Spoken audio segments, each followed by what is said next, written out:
एक दिन आप भी कामयाबी हासिल करके माहिर बन जाएंगे। आप वह होंगे जो दूसरों को प्रोत्साहित करेंगे। हम हमेशा के लिए बच्चे नहीं रह सकते। मैंने सीखा कि प्रेरणा एक ताकत की तरह नहीं होती है, न ही शक्तिशाली बातें हैं और न ही ये हमें प्रयास करने में मदद करती है, बल्कि यह एक ऐसी चिंगारी है जो धीरे धीरे और चुपचाप और हर समय हमारे अंदर जलती रहती है। लोग वही कहने जा रहे हैं जो वे कहना चाहते हैं और वही सोचते हैं जो वो सोचना चाहते हैं, और मैं उनका विचार नहीं बदल सकता। इससे कोई फर्क नहीं पड़ता कि आप कितने धीरे चलते हैं, जरूरी ये है कि आप रुके नहीं। जिंदगी जीने के लिए बहुत ही साहस की जरूरत होती है, इसलिए यह सोचना बंद न करें कि आपकी जिंदगी एक साहस कार्य है। आपके पास तब तक कोई सुरक्षा नहीं है जब तक आप बहादुरी से, रोमांचक ढंग से, कल्पनाशील रूप से नहीं जी सकते, जब तक आप क्षमता के बजाय चुनौती नहीं चुन सकते। जिंदगी की सबसे खूबसूरत बात यह महसूस करना है कि हम हैं, भले ही दर्द में हैं, लेकिन हैं। सांस लेना कोई नहीं भूलता, सब याद रखते हैं, क्योंकि यही जीवन का रहस्य है। इस जीवन में मैं पूरी तरह से इंसान हूं। महसूस करना, देना, लेना, हंसना, खोना, मिलना, नाचना, प्यार करना, इंसान बनना, ये सारी चीजें इंसान के जीवन का एक अहम हिस्सा है। चिंता करने से ज्यादा जरूरी है खुश रहना। कभी भी मुस्कुराना बंद न करें, भले ही आप दुखी हों। हो सकता है कि आपकी मुस्कुराहट दूसरों की खुशी का कारण हो। पूरा जीवन एक फिल्म देखने जैसा है, बस फर्क सिर्फ इतना है कि इसमें आप खुद ही इस फिल्म के हीरो या हीरोइन हो। आपको कोई कुछ नहीं बताएगा, आपको खुद ही अपनी मंजिल को चुनना है और हासिल करना है। वो मुश्किल दौर ही होता है जो इंसान को मजबूत बना देता है, ताकि वो हीरे की तरह चमक सके। अपने अतीत से ये सीखना जरूरी है कि ये न सोचना कि आज आपने जितनी मेहनत की है उससे आपको क्या मिलेगा, बल्कि ये सोचिए कि आज आपने जितनी मेहनत की है उससे आप आने वाले कल में क्या बन सकते हो। यदि आपका कोई सपना है तो वहां बैठे मत रहिए। यह विश्वास करने का साहस जुटाएं कि आप सफल हो सकते हैं और इसे वास्तविकता बनाने में कोई कसर नहीं छोड़ेंगे।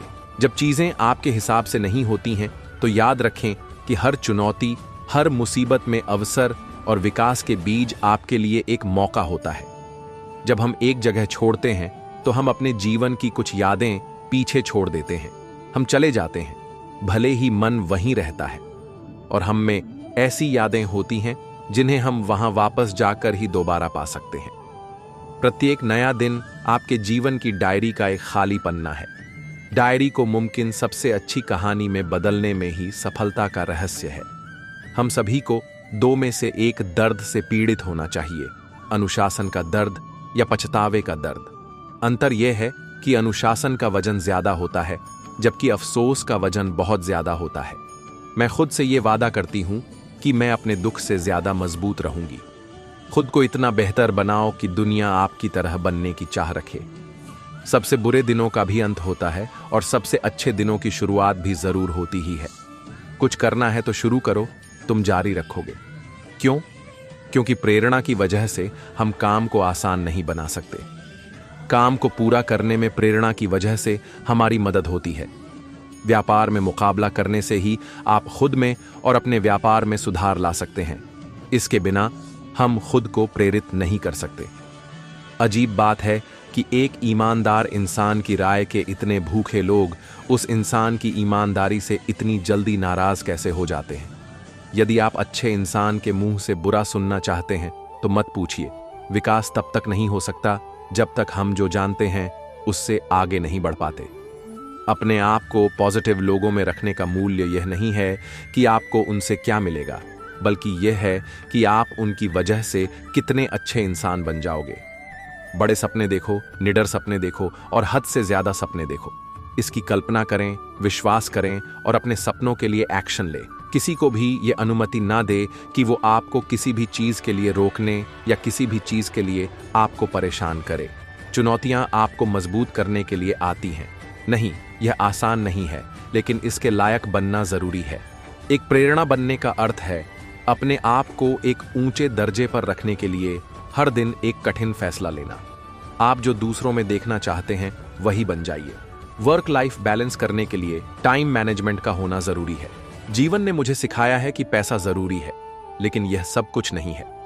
क्योंकि अगर मेरे पास दुनिया का सारा पैसा है लेकिन सुकून से बिताने के लिए समय नहीं है, तो इसका क्या फायदा। सफलता प्राप्त करना एक चुनौती है, लेकिन साथ ही साथ बिना सफलता के रहना संघर्ष करने के बराबर है। इसलिए आप भी सफलता को चुन सकते हैं।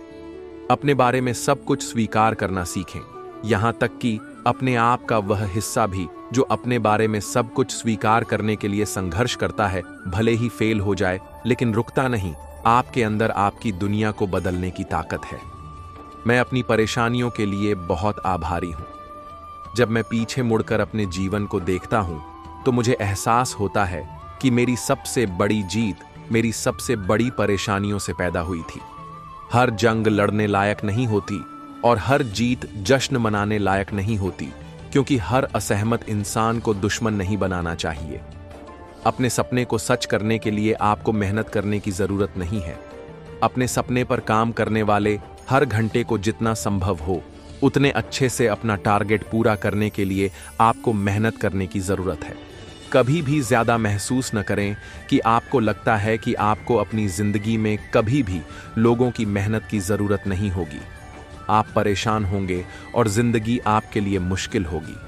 आपके पास अपने जीवन को ठीक करने की शक्ति है और आपको यह जानने की आवश्यकता है। हम अक्सर सोचते हैं कि हम मजबूर हैं, लेकिन ऐसा नहीं है।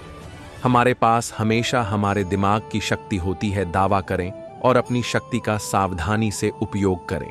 सफलता के लिए समर्पण और मेहनत आवश्यक है। अपने सपनों को पूरा करने के लिए साहसी बनें। असफलता से सीखो और आगे बढ़ो। अपने लक्ष्यों को प्राप्त करने के लिए दृढ़ रहें। जीवन में चुनौतियों का सामना करना सीखें। अपने आप पर विश्वास रखो। निरंतर प्रयास से सफलता मिलती है। अपने जुनून को पूरा करने के लिए काम करें। सफलता के लिए धैर्य और स्थिरता आवश्यक है। अपने डर को दूर करने के लिए साहसी बने। उम्मीद है तभी तो लड़ रहे हैं ऐ जिंदगी, वरना मन तो कब का हार चुका है। शोर खरीदा जा सकता है पर सुकून नहीं। अच्छे वक्त के इंतजार में कितने बुरे दौर से गुजरना पड़ता है। तकलीफें दिखती नहीं मगर चुभती बहुत है। छल का फल छल ही होता है, चाहे फिर आज हो या कल। खुद पर भरोसा, क्योंकि लोग अब भरोसे के लायक नहीं रहे। आत्मसम्मान पर लगी ठेस इंसान को बदल देती है। मेरा मुझसे ही मन भर गया है, अब मैं खुद से ही परेशान रहता हूं। शांत चेहरे के पीछे अक्सर जख्म गहरे होते हैं। थोड़ा और समझदार होने के लिए थोड़ा और समझदार होना पड़ेगा कि दुनिया से परे हैं हम। थोड़े अच्छे और थोड़े बुरे हैं हम। बेचे हैं कई ख्वाब मैंने, कीमत सिर्फ मैं ही जानता हूं। जब दर्द हद से बढ़ जाता है तो इंसान रोता नहीं, खामोश हो जाता है। मेरा साथ तो किस्मत भी नहीं देती। लोगों से क्या उम्मीद करूं अब मैं। हंसकर खोना और खोकर हंसना में हिम्मत चाहिए। बुरा कैसे कह दे वक्त को, यही तो सबकी असलियत बताता है। उतर गए हैं सब दिल से, अब बस अकेला ही रहना अच्छा लगता है। मुझे ये नहीं समझ आ रहा है कि मेरी हिस्से की खुशियां कहां जा रही हैं। सुकून ढूंढने निकले थे साहब, नींद ही गंवा बैठे। अधूरी ख्वाहिशें ये सीखा गई कि जिंदगी में सबको सब कुछ नहीं मिलता, वक्त सब कुछ छीन लेता है। खैर, मेरी तो मुस्कुराहट ही थी। घर कहीं, नौकरी कहीं, अपने कन्ही सपने कहीं। भरोसा सांसों का भी नहीं है और हम लोगों पर कर बैठे हैं। बड़े अजीब होती है ये यादें, कभी हंसा देती है तो कभी रुला देती है। जा, तू भी अपनी कसर पूरा कर ले ऐ जिंदगी। वैसे भी हर तरफ से सताए हुए हैं हम। लोग बस सिर्फ शुरुआत में ही अच्छे होते हैं। रंग बदलती इस दुनिया में मुझे मेरा बेरंग होना पसंद आया। कितना भी ठीक करूं जिंदगी को, कुछ ना कुछ बिगड़ ही जाता है। 14वीं मौजूदगी की कदर नहीं किसी को, बाद में तस्वीरें देखकर रोते हैं लोग। अच्छाई को बात अब मत करना, आजकल अच्छा होना ही सबसे बड़ा बुरा है। जब वक्त को हालात खराब हो ना तो सब कुछ सुनना और सहना पड़ता है। अब मैं सब छुपा लेता हूं, कोई हाल पूछे तो मुस्कुरा देता हूं। मैंने वहां से भी खुद को उठाया है जहां लोग पंखे से लटक जाते हैं। तकलीफें दिखती नहीं मगर चुभती बहुत है। हर कोई आपको नहीं समझेगा, यही जिंदगी और यही हकीकत है। दुनिया का सबसे शक्तिशाली इंसान वही है जिसने अकेले जीना सीख लिया। यह सिर्फ कहावत है कि अगर आप अच्छे हो तो आपके साथ अच्छा ही होगा। सावधान रहो इस दुनिया के लोगों से, यहाँ समझाने वाले कम और भड़काने वाले ज्यादा मिलते हैं। जब समय खराब चलता है ना, तो जिंदगी हार मोड़ पर सताती है। दोस्ती हो या प्यार, हंसी मजाक सब माफ है, लेकिन झूठ और धोखा नहीं। मैं ठोकरे खाकर संभला हूं, इसीलिए अब दिल से ज्यादा दिमाग की सुनता हूं। नींद कैसे आएगी मेरे दोस्त, अभी तो सारे सपने अधूरे हैं। शांत रहने लगा हूं अब, क्योंकि अब खुद के गुस्से से ही डर लगता है। सबको संभालने वालों को संभालने वाले कम होते हैं। सिर्फ सहने वाला ही जानता है कि दर्द कितना गहरा है। तुम्हारी कामयाबी के पीछे सबसे बड़ा हाथ किसी और का नहीं, तुम्हारे बुरे वक्त का होता है। वक्त बता सकता है आपके पास कितनी दौलत है, मगर दौलत नहीं बता सकती आपके पास कितना वक्त है। लाइफ में सबसे बड़ी खुशी उसे काम को करने में है जिसे लोग कहते हैं तुम नहीं कर पाओगे। इंसान तकलीफ में सिर्फ तकलीफ देते हैं, लेकिन भगवान तकलीफ में साथ देते हैं। सब कुछ दांव पर लगा है, रुक नहीं सकते, टूट सकते हैं, मगर झुक नहीं सकते। खुद को खास समझो, क्योंकि भगवान कुछ भी फालतू में नहीं बनाते।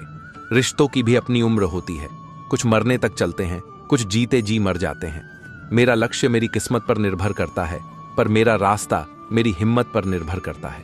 आपके पास जो है उसी की कदर करना सीखिए, क्योंकि बहुत लोग उसके लिए ही तरसते हैं। दो हम सफर का साथ कभी मत छोड़ना, एक सब्र दूसरा इम्तिहान। गुरूर नहीं, यकीन है खुद को पूरी तरह ही बदल लेंगे। कोशिश ऐसी करो कि हारते हारते कब जीत जाओ पता ही ना चले। सब्र करो जिसके तुम काबिल हो, जिंदगी तुम्हें वह सब कुछ देगी। समय का समाधान बाद में करना, पहले समय देने वालों का समाधान करो।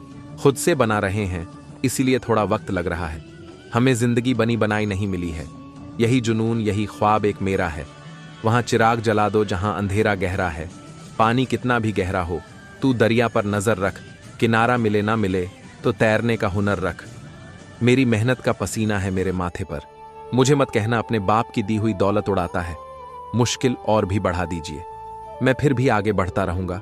मुझे हार की परवाह नहीं, मैं तो जी जान से लड़ता रहूंगा। नौकरी करना आसान नहीं है मेरे दोस्त, घर आने से ज्यादा घर चलाना मुश्किल हो जाता है। कामयाबी सुबह की जैसी होती है, मांगने पर नहीं जागने पर मिलती है। खुद को इतना परफेक्ट बना लो, जिसने भी आपको ठुकराया है वह आपकी एक झलक देखने के लिए तरस जाए। हारता वह है जो शिकायत बार बार करता है, जीतता वो है जो कोशिश बार बार करता है। शाखें रही तो फूल और पत्ते भी आएंगे। ये दिन अगर बुरे हैं तो अच्छे भी आएंगे। मंजिल पुणे नहीं मिलती जिनके ख्वाब बड़े होते हैं, बल्कि मंजिल उन्हें मिलती है जो जिद पर अरे होते हैं। हार तब हो जाती है जब मान लिया जाता है, जीत हो जाती है जब ठान लिया जाता है। जरूरी नहीं कि सब लोग आपको समझ पाए, तराजू सिर्फ वजन बताती है, क्वालिटी नहीं। जब तक सहन हो तो सहन करो, जब सहन ना हो तो जवाब मत दो। बस ऐसे इंसान को छोड़ दो, प्रेम हो या भजन, अगर किसी को ज्यादा ही दे दिया जाए वह अधूरा छोड़कर ही चला जाता है। जो यह जान चुके हैं कि दूसरों से किसी भी तरह की उम्मीद करना व्यर्थ है। दुनिया में सबसे खुश वह लोग रहते हैं जो यह जान चुके हैं कि दूसरों से किसी भी तरह की उम्मीद करना व्यर्थ है। सफलता के लिए किसी भी खास वक्त का इंतजार मत करो, बल्कि अपने हर समय को खास बना लो। जहां आप कुछ नहीं कर सकते वहां से एक चीज जरूर करें। कोशिश बेवजह दिखावे की कोशिश मत कीजिए। जब परफेक्ट हो जाओगे खुद ही दिखाई देने लगोगे। दुख में कोई किसी का साथ नहीं देता, इसलिए खुश रहने की आदत डाल लो। पिंजरा चाहे लोहे का हो या सोने का, कैद तो कैद होती है मेरे दोस्त। हमेशा अपनी मन की किताब ऐसे शख्स के सामने खोलना जो पढ़ने के बाद समझ सके। बेहतर से बेहतर की तलाश करो, मिल जाए नदी तो समंदर की तलाश करो। टूट जाता है शीशा पत्थर की चोट से, टूट जाए पत्थर ऐसा शीशा तलाश करो। पानी है सफलता जो तुमको, तो खुद को तुम आजाद करो। मत डरो किसी मुसीबत से, अपने हौसले को फौलाद करो। जिंदगी 1 मिनट में नहीं बदलती, पर 1 मिनट में लिया गया फैसला जिंदगी बदल देता है। अगर आप में कुछ करने की इच्छा हो तो इस दुनिया में असंभव कुछ भी नहीं। जीवन का पथ जहां से शुरू होता है वो राह दिखाने वाला गुरु ही होता है। जिसके मन में गुरु के लिए सम्मान होता है उसके चरणों में एक दिन पूरा जहान होता है। हवाओं से कह दो कि अपनी औकात में रहे, हम पैरों से नहीं हौसलों से उड़ान भरते हैं। ठोकर ही इंसान को चलना सिखाती है। संघर्ष के समय कोई नजदीक नहीं आता और सफलता के बाद किसी को आमंत्रित नहीं करना पड़ता। जीवन में प्रयास सदैव कीजिए, लक्ष्य मिले या अनुभव, दोनों ही अमूल्य है। मेहनत इतनी खामोशी से करो कि सफलता शोर मचा दे। भीड़ हमेशा उस रास्ते पर चलती है जो रास्ता आसान लगता है, लेकिन इसका मतलब यह नहीं कि भीड़ हमेशा सही रास्ते पर चलती है। अपने रास्ते खुद चुनिए, क्योंकि आपको आपसे बेहतर और कोई नहीं जानता। हालात चाहे जैसे भी हो, धड़ ढकनों में नशा जीत का ही होना चाहिए। तनाव से केवल समस्याएं जन्म ले सकती हैं। समाधान खोजना हो तो मुस्कुराना ही पड़ेगा। जहां दूसरों को समझना मुश्किल हो जाए, वहां खुद को समझ लेना बेहतर होता है। लोग आपके बारे में अच्छा सुनने पर शक करते हैं और बुरा सुनने पर तुरंत यकीन कर लेते हैं। दुनिया का हर शौक पाला नहीं जाता, कांच के खिलौनों को उछाला नहीं जाता। मेहनत करने से मुश्किल हो जाती है आसान, क्योंकि हर काम तकदीर पर टाला नहीं जाता। ईश्वर का दिया कभी अल्प नहीं होता, जो टूट जाए वो संकल्प नहीं होता। हार को लक्ष्य से दूर ही रखना मेरे दोस्त, क्योंकि जीत का कोई विकल्प नहीं होता। बिस्तर से इतना प्यार भी मत कर कि मंजिल ख्वाब बनकर रह जाए। अगर ख्वाहिश है तुझे मनचाही चीज पाने की, तो फिर हिम्मत भी दिखा कुछ कर दिखाने की। लगातार मिल रही असफलताओं से निराश नहीं, कभी कभी गुच्छे की आखिरी चाबी ताला खोल देती है। आज की मेहनत, कल की सफलता। सफलता का राज है सतत प्रयास और आत्मविश्वास। हर कठिनाई एक नई संभावना का दरवाजा होती है। जब तक आप संघर्ष करते रहें, तब तक आपकी उम्मीद हमेशा जिंदा रहेगी। सपने वहां बुने जाते हैं जहां कोई सीमा नहीं होती। महत्वपूर्ण नहीं है कि आप कहां खड़े हैं, महत्वपूर्ण है कि आप किस दिशा में बढ़ रहे हैं। अपने सपनों को पाने के लिए होने वाले बड़े प्रयास सच्चे सपनों को साकार करने में मदद करते हैं। जब संघर्ष बढ़ जाए तो सफलता का आनंद भी दुगुना होता है।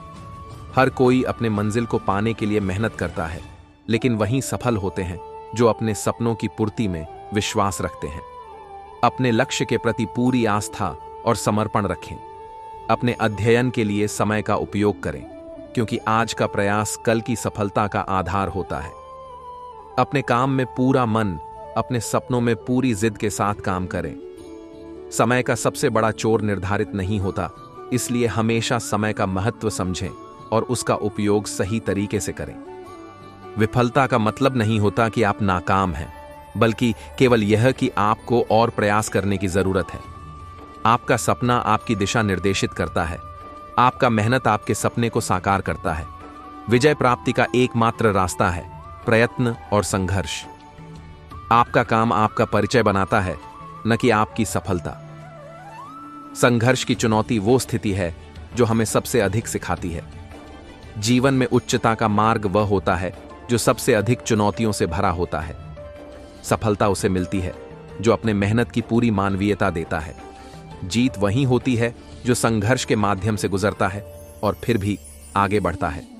समर्पण, संघर्ष और संगीता, ये हैं सफलता के रहस्य। संभावनाएं सिर्फ उन्हें मिलती हैं जो खुद को अज्ञात और नवीन मानते हैं और प्रतिस्पर्धा के साथ संघर्ष करते हैं। विजय पर जाना केवल उनके लिए है जो समाप्ति से कहीं नहीं थकते, बल्कि संघर्ष की रोशनी को पहचानते हैं। जीत का मजा तभी आता है जब सब अपनी हार को मान चुके होते हैं, और तब भी आप अपनी जीत के सपने देखते रहते हैं। अपने सपनों को पाने के लिए किसी दूसरे के सपने देखने की आवश्यकता नहीं होती। जब आप अपने संकल्प को अविवेकी आत्मा के समान तोड़ देते हैं, तो आपकी सबसे बड़ी प्राथमिकता होनी चाहिए अपने संकल्प को फिर से जीवंत करना। सपने वो सफर होते हैं जो आपको अपने आत्मा के साथ करना होता है, क्योंकि आत्मा कभी नहीं हारती। समय के साथ हालात बदलते हैं, पर संघर्ष की भावना बनी रहनी चाहिए। विफलता का मतलब यह नहीं होता कि आपको कोई सपना नहीं देखना चाहिए, वरन यह होता है कि आपको कोई सपना नहीं हारना चाहिए। वह व्यक्ति हर काम में सफल होता है जो अपने काम को प्रेम से करता है, न कि मजबूरी में। सपने हर किसी के होते हैं, पर वो हकीकत में बदलते हैं। वहीं व्यक्तित्व वाले लोग होते हैं जो हकीकत को सपने में बदल देते हैं। अगर आपके सपने किसी और के सपनों से हटकर हैं, तो वो आपकी सफलता के लिए अद्वितीय है। सफलता के लिए सबसे जरूरी चीज है अपनी भूमिका को समझना। आपके मुख्य परीक्षण आपके सबसे गहरे अंदर में छुपे होते हैं। असफलता सफलता की दो मुख्य चीजों में से एक है, सिर्फ अलग रूप से पहने हुए। समस्याओं के सामना करने की कला है वास्तविक विजय का रहस्य। विफलता का मतलब नहीं होता कि आपका संभावनाओं का अंत हो गया, बल्कि केवल यह कि आपको और अधिक प्रयास करने की जरूरत है। हर कठिनाई एक नई अवसर है, एक नई संभावना का आरंभ है। जीत वही है जो अपनी आत्मा की सुनता है और समस्याओं को मुकाबला करता है। जब आप किसी मुश्किल का सामना करते हैं तो आप वास्तव में कौन हैं यह पता चलता है। उसे संभालो जो कभी हार नहीं मानता और जिसे कभी नाकामी से डर नहीं लगता। हर चुनौती एक नया सीखने का मौका है, एक नया अवसर है। आपका संघर्ष आपकी अद्वितीय कहानी लिखता है और आपकी सफलता के करीब ले जाता है। विफलता आपकी स्थिति नहीं, आपकी प्रगति है। उसे जो हारता नहीं वही अब तक निकला नहीं है। ऐसे जियो जैसे कि तुम कल ही मरने वाले हो। ऐसे सीखो जैसे कि तुम हमेशा जीने वाले हो। सारी शक्ति आपके भीतर है। आप कुछ भी और सब कुछ कर सकते हैं। सर्वोच्च शिक्षा वह है जो हमें केवल जानकारी ही नहीं देती, बल्कि हमारे जीवन को समस्त अस्तित्व के साथ सामंजस्य में लाती है। जीवन एक खेल है, इसे खेलो। स्वयं को जानना ही सर्वोच्च शिक्षा है। एक दिमाग जिसमें सभी तर्क होते हैं, एक चाकू की तरह होता है जिसमें सभी ब्लेड होते हैं। यह उस हाथ को लहूलुहान कर देता है जो इसका उपयोग करता है।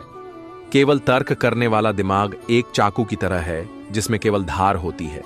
जो इसका इस्तेमाल करता है उसके हाथ से खून बहता है।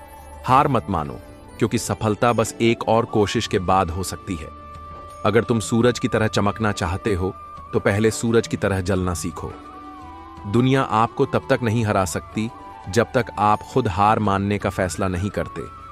मुश्किलें आए तो घबराएं नहीं, क्योंकि मुश्किलें ही आपको सफलता का असली स्वाद चखाती हैं। जो लोग समय की कद्र करते हैं, समय उन्हें सफलता की ऊंचाइयों तक ले जाता है।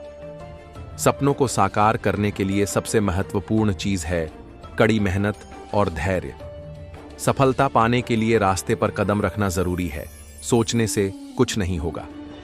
सफलता पाने के लिए रास्ते पर कदम बढ़ाना जरूरी है, सोचने से कुछ नहीं होगा।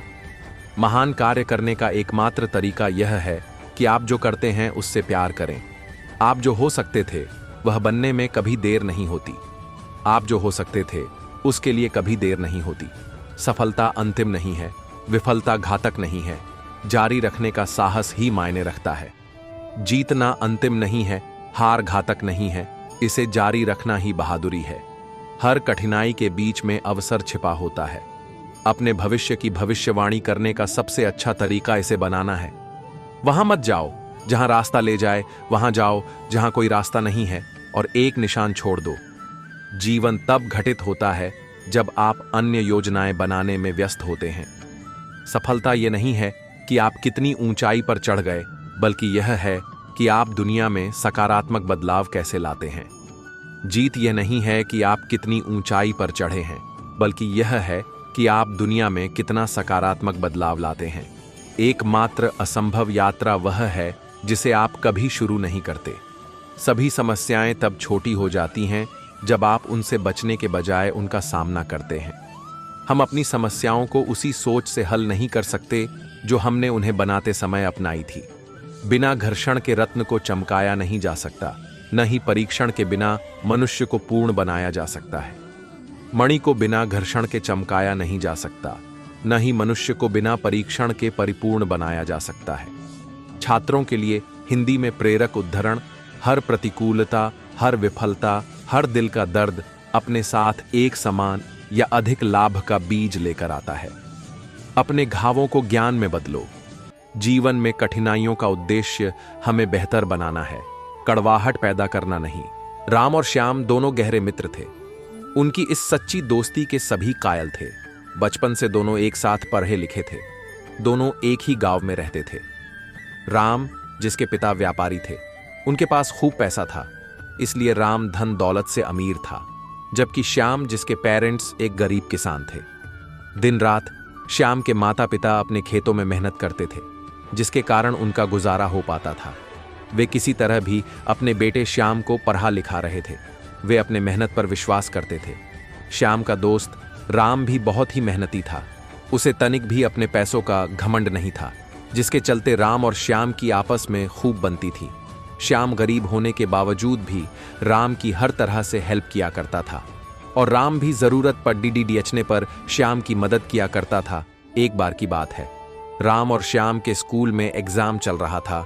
उनका स्कूल, जो कि गांव से थोड़ा अधिक दूर पर था, इसलिए राम और श्याम अपने अपने साइकिल से स्कूल जाते थे। लेकिन एग्जाम के दिन राम थोड़ा जल्दी निकल गया, तो उसकी बीच रास्ते में ही उसकी साइकिल खराब हो गई। राम ने बहुत कोशिश की उसका साइकिल ठीक हो जाए, लेकिन तनाव की चिंता में उसका साइकिल ठीक नहीं हो पा रहा था और उसे स्कूल पहुंचने में काफी देरी भी हो रही थी कि इतने में उसका दोस्त श्याम भी अपने साइकिल से पीछे से आ गया और राम को देखकर तुरंत रुक गया और राम से सारा हाल पूछने लगा। और जब श्याम को साइकिल खराब होने के बारे में पता चला तो श्याम ने तुरंत राम से कहा कि यदि मेरे रहते मेरे मित्र को परेशानी हो तो फिर ये मित्रता किस काम की। और इतना कहकर श्याम ने राम को अपने साइकिल ऐसे ही लेकर चलने को कहा। और जब दोनों मित्र को कुछ आगे चलने पर नजदीक गांव में श्याम ने उसका साइकिल रखवा दिया और फिर दोनों एक ही साइकिल पर एग्जाम देने गए। इसके बाद तो राम ने श्याम से कहा कि मित्र, अगर तुम आज न होते तो मेरा एग्जाम छूट जाता। इसके बाद राम ने निश्चय किया वह श्याम की दोस्ती को कभी नहीं भुलाएगा और वक्त पर डीडीडीएचने पर श्याम के जरूर काम आएगा। इस दिन के बाद से तो राम और श्याम की मित्रता और गहरी हो गई। समय बीतता गया। राम और श्याम अब बड्ढे हो गए थे और राम अपने पिताजी के साथ शहर में अपने बिजनेस के सिलसिले में रहने लगा और उधर श्याम पैसों की कमी के कारण आगे की पढ़ाई न कर सका और अपने पिताजी के साथ अपने खेतों में व्यस्त हो गया, जिसके कारण दोनों मित्रों का मिलना बहुत कम हो गया। लेकिन दोनों एक दूसरे को कभी नहीं भूले। एक बार की बात है, श्याम के पिताजी, जो कि अब काफी एज के हो चुके थे और दिन पर दिन उनका हेल्थ गिरता ही जा रहा था, तो गांव के डॉक्टर ने एडवाइस दिया कि वह शहर में जाकर अपने पिताजी का इलाज कराए। लेकिन श्याम, जो कि हमेशा आर्थिक तंगी से परेशान रहता, अब पिताजी की बीमारी से उसे और चिंता होने लगी थी कि वह इतने सारे पैसे कहां से लाएगा और शहर में कहां इलाज कराएगा।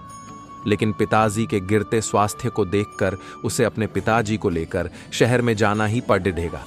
ऐसा सोचकर अपने कुछ रिलेटिव से थोड़े पैसे मांगकर अपने पिताजी को शहर ले गया और एक अच्छे अस्पताल में एडमिट करा दिया। तो डॉक्टर ने बताया कि उसके पिताजी के इलाज में लगभग लाख रुपए खर्च होंगे। इतना सुनने के बाद मानो श्याम को सांप ही सूंघ गया हो। वह यह सोचकर परेशान हो गया कि अब वह लाख रुपए कहां से लाएगा।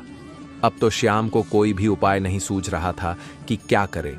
वह डॉक्टर से यह बोलकर चला गया कि उसके पिताजी का इलाज जारी रखे, वह पैसों का इंतजाम करने जा रहा है। उधर श्याम पैसों के जुटाने के चक्कर में गांव वापस जाने लगा और इसी बीच राम को भी गांव वालों से पता चला कि श्याम अपने पिताजी के इलाज के लिए शहर में आया है। तो वह श्याम से मिलने को बेचैन हो उठा और जल्द ही उस अस्पताल का पता करके राम वहां पहुंच गया और राम ने तुरंत इलाज के सारे पैसे डॉक्टर को तुरंत चुका दिए और कुछ पैसे श्याम के पिताजी को भी दे दिए। और कम समय होने के कारण राम वहां से चला गया और जल्द ही वापस आने को कहा। जीवन में पैसे का उतना ही महत्व है जितना कि जीवन जीने के भौतिक साधनों की जरूरत। तो ऐसे में पोस्ट में एक ऐसी हिंदी कहानी जीवन में पैसे का महत्व की प्रेरक कहानी बताने जा रहे हैं, जिनसे हमें प्रेरणा और अच्छी शिक्षा मिलती है। तो चलिए इस कहानी जीवन में पैसे का महत्व को पढ़ते हैं। जीवन में पैसा, रुपया, धन ही सब कुछ नहीं होता है और पैसे के बिना भी कुछ नहीं होता है। इसी सोच पर आज आप सबको मैं एक मॉरल कहानी बताने जा रहा हूं, जो कि कहीं न कहीं हम सबकी सोच पर ही आधारित है। इसलिए आप सभी इसे पढ़ें और आप सबको यह प्रेरित करने वाली हिंदी कहानी कैसा लगा, अपने विचार प्रस्तुत करें। एक लड्डेचका था जो अपने माता पिता के साथ एक गांव में रहता था।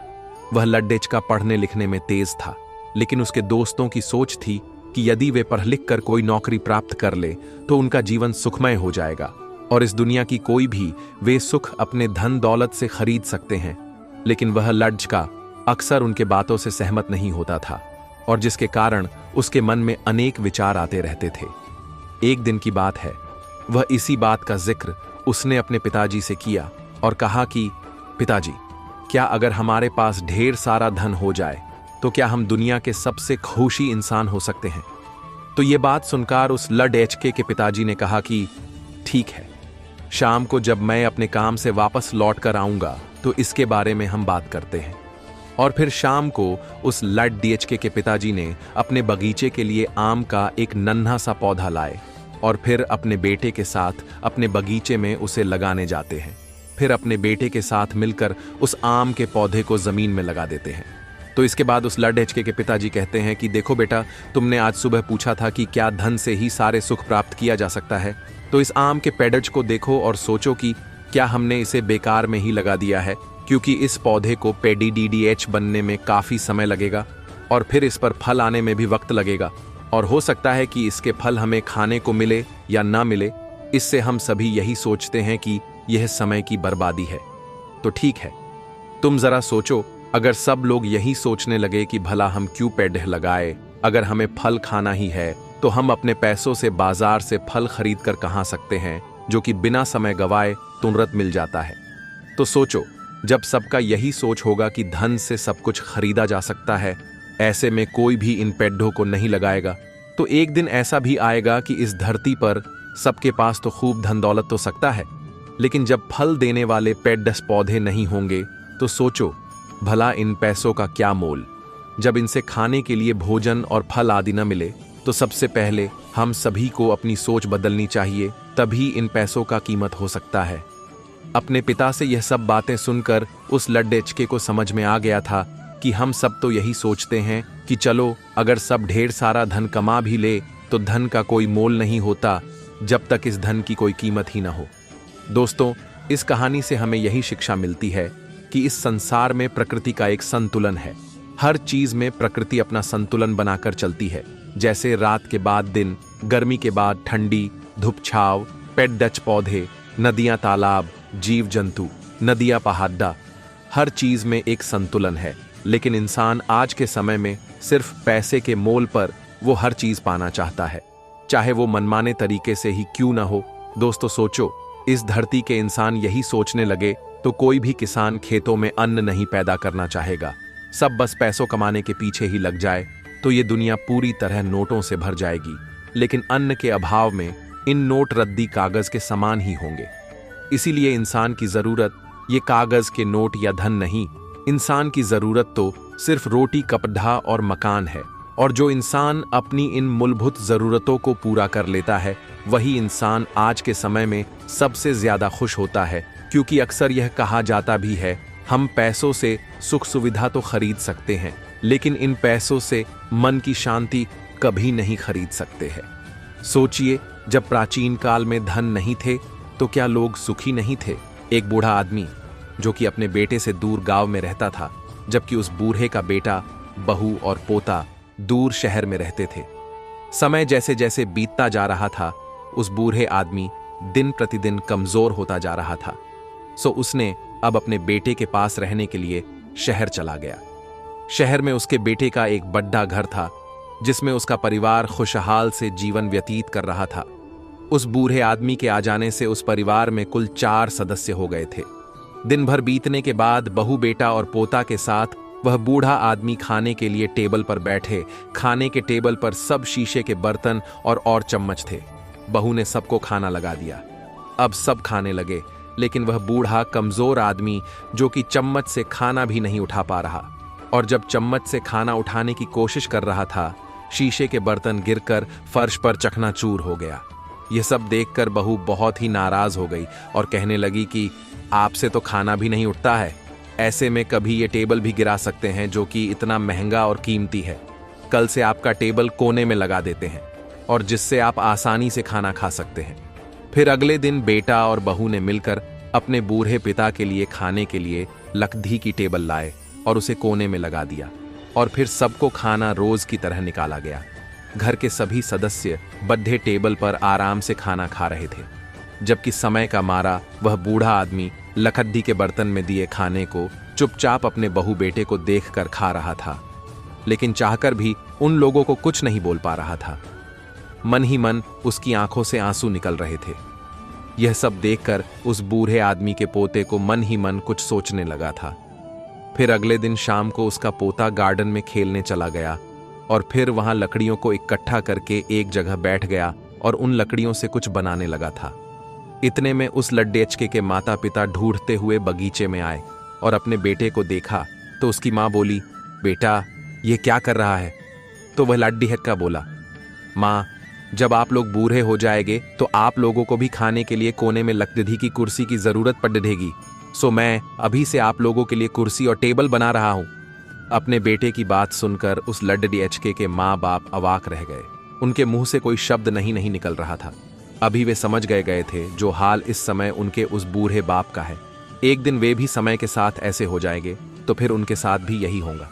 अब उनकी आंखें खुल गई थीं और अपने किए पर पछतावा हो रहा था।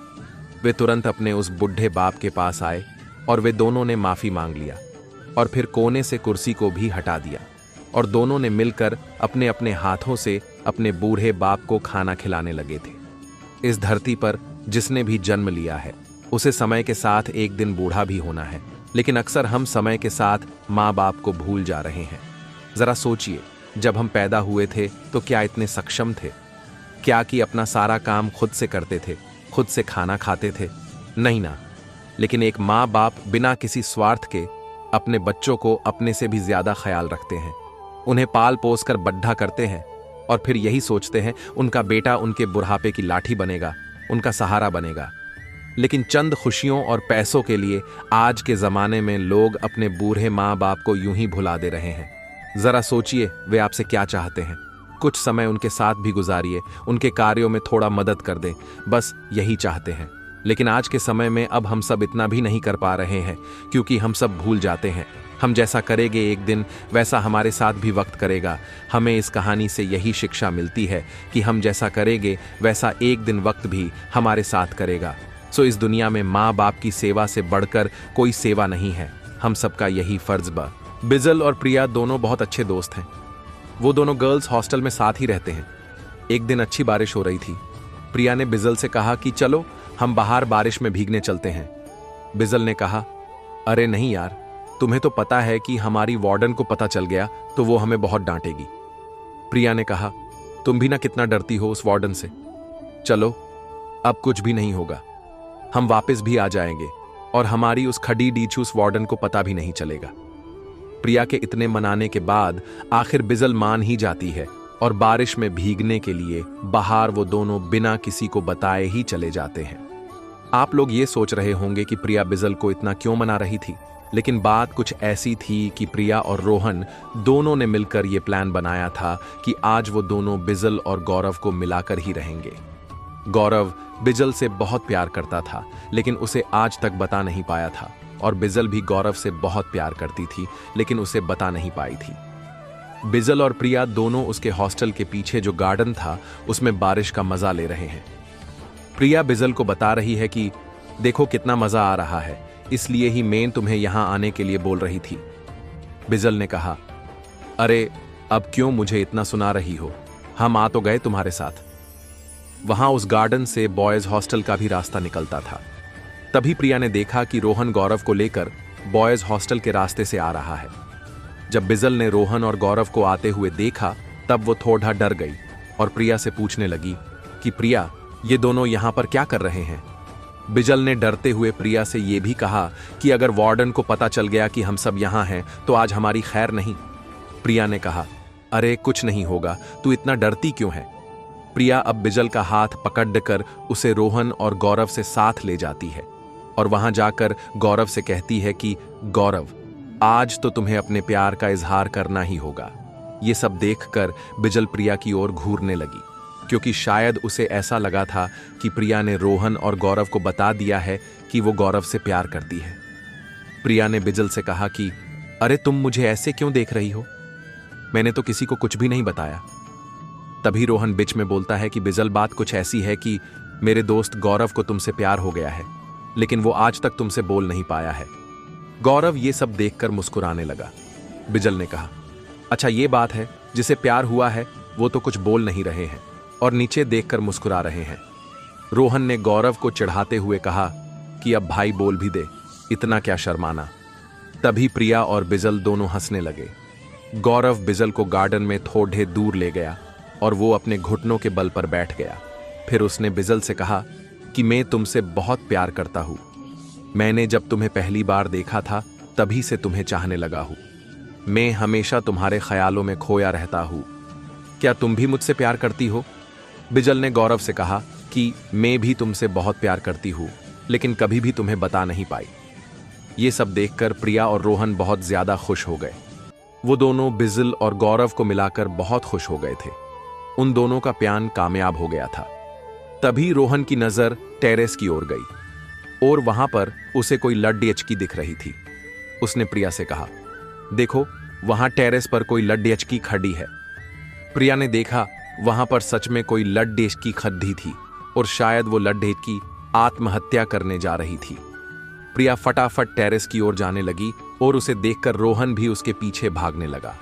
तभी गौरव और बिजल ने रोहन से पूछा कि तुम दोनों कहां जा रहे हो? रोहन ने ऊपर जाने का रास्ता इशारों से बताया। प्रिया के पीछे पीछे वो तीनों भी टेरेस पर चले गए। वो लड्डचकी अभी भी टेरेस के किनारे खड़ी थी। उस लकड़ी को पकड़ कर प्रिया ने नीचे उतारा और वो लड्डचकी रो रही थी। रोते हुए वो लड्डचकी ये बोल रही थी कि मुझे मर जाने दीजिए, हम जीना नहीं चाहते। तभी बिजल भी उसके पास आई और बोलने लगी कि तुम ये क्या करने जा रही थी और क्यों ऐसा कर रही हो? उस लड्डचकी ने कहा, मेरी मजबूरी कोई नहीं समझेगा। और फिर वो लड्डचकी रोने लगी। रोहन उसके पास आया और उसने कहा कि तुम पहले रोना बंद करो और हमें बताओ कि तुम्हारे साथ क्या हुआ है। हम सब तुम्हारे साथ हैं, बिजल ने कहा। पहले हम सब मेरे और प्रिया के रूम में चलते हैं, क्योंकि हम सबको वार्डन ने यहां देख लिया तो हम सब मुश्किल में पड़ जाएंगे। सभी ने कहा, अच्छा ठीक है, वहां चलते हैं। सभी रूम में गए और फिर प्रिया ने कहा, अब बताओ तुम्हारे साथ क्या हुआ है कि तुमने अपनी जान लेने का निर्णय ले लिया। उस लड्डचकी ने बोलना शुरू किया, हमारा नाम काजल है, हम भी इसी हॉस्टल में रहते हैं। जब हम फर्स्ट ईयर में थे तब हमें एक लड्डी एचके से प्यार हो गया था। उस लड्डी एचके का नाम था जय। वो भी हमसे बहुत प्यार करता था। सब कुछ अच्छा चल रहा था। बीच में प्रिया ने पूछा, तो फिर बाद में क्या हुआ? काजल ने कहा, एक दिन जय हमें उसके किसी दोस्त के घर पर ले गए और हमें वहां पर एक कमरे में ले गए। मैंने बोला, तुम ये क्या कर रहे हो? मुझे कहां ले जा रहे हो?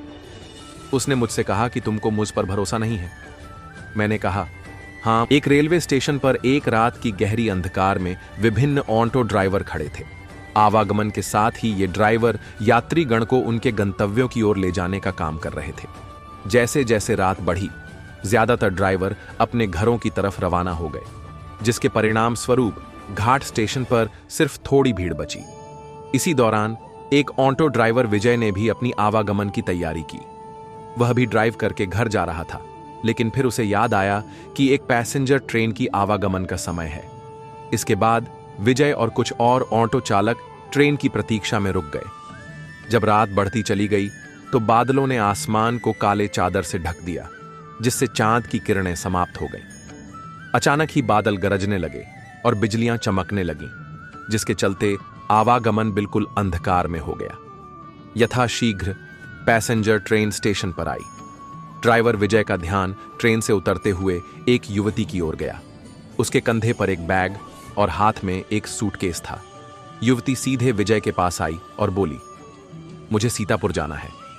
विजय ने कहा, रात के समय बहुत ही देर हो चुकी है, इसलिए किराया 1000 रुपये होगा, लेकिन अगर आप सुबह जाना चाहती हैं तो मैं सिर्फ 500 रुपये में ही आपको छोड़ दूंगा।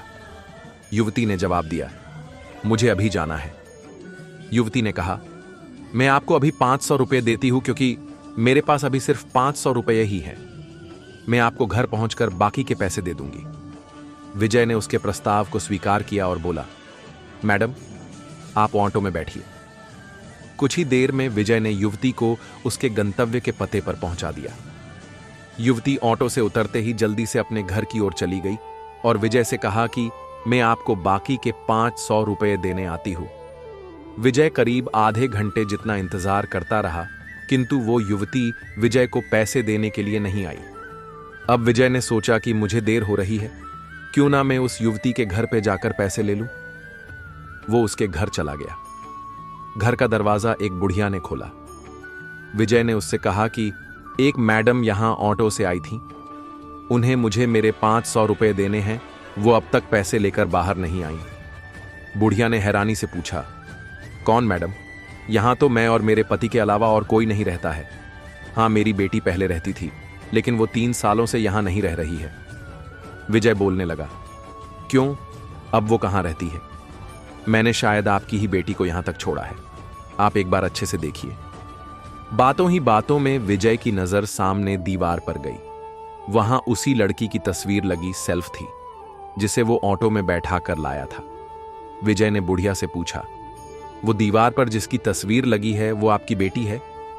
बुढ़िया ने जवाब दिया, हाँ, वो ही मेरी बेटी है। क्यों, क्या हुआ? तुम ऐसे क्यों पूछ रहे हो? जवाब सुनते ही विजय बोल पड़ा, माता जी, मैंने कहा था ना कि मैं आपकी बेटी को ही घर लाया हूं। यही मेरे साथ ऑटो में बैठकर आई थी। आप अब जल्दी से मेरे पैसे दे दीजिए। देखिए, सुबह भी हो गई है, मैं कब से यहीं खड़ा हूं। बुढ़िया ने दुखी मन से कहा, बेटा, ऐसा नहीं हो सकता। हाँ, ये मेरी बेटी है, लेकिन 3 साल पहले ये ट्रेन के नीचे आकर मर चुकी है। इसे तुम कैसे घर ला सकते हो? ये सुनते ही विजय के होश उड़ गए। वो तेजी से वहां से भागा। जैसे ही वो ऑटो के पास पहुंचा तो देखा कि उसकी सीट में 500 रुपये रखे हुए थे। उसने वो पैसे भगवान के सामने रखे और मंत्र का जाप करते हुए आगे की ओर बढ़ गया।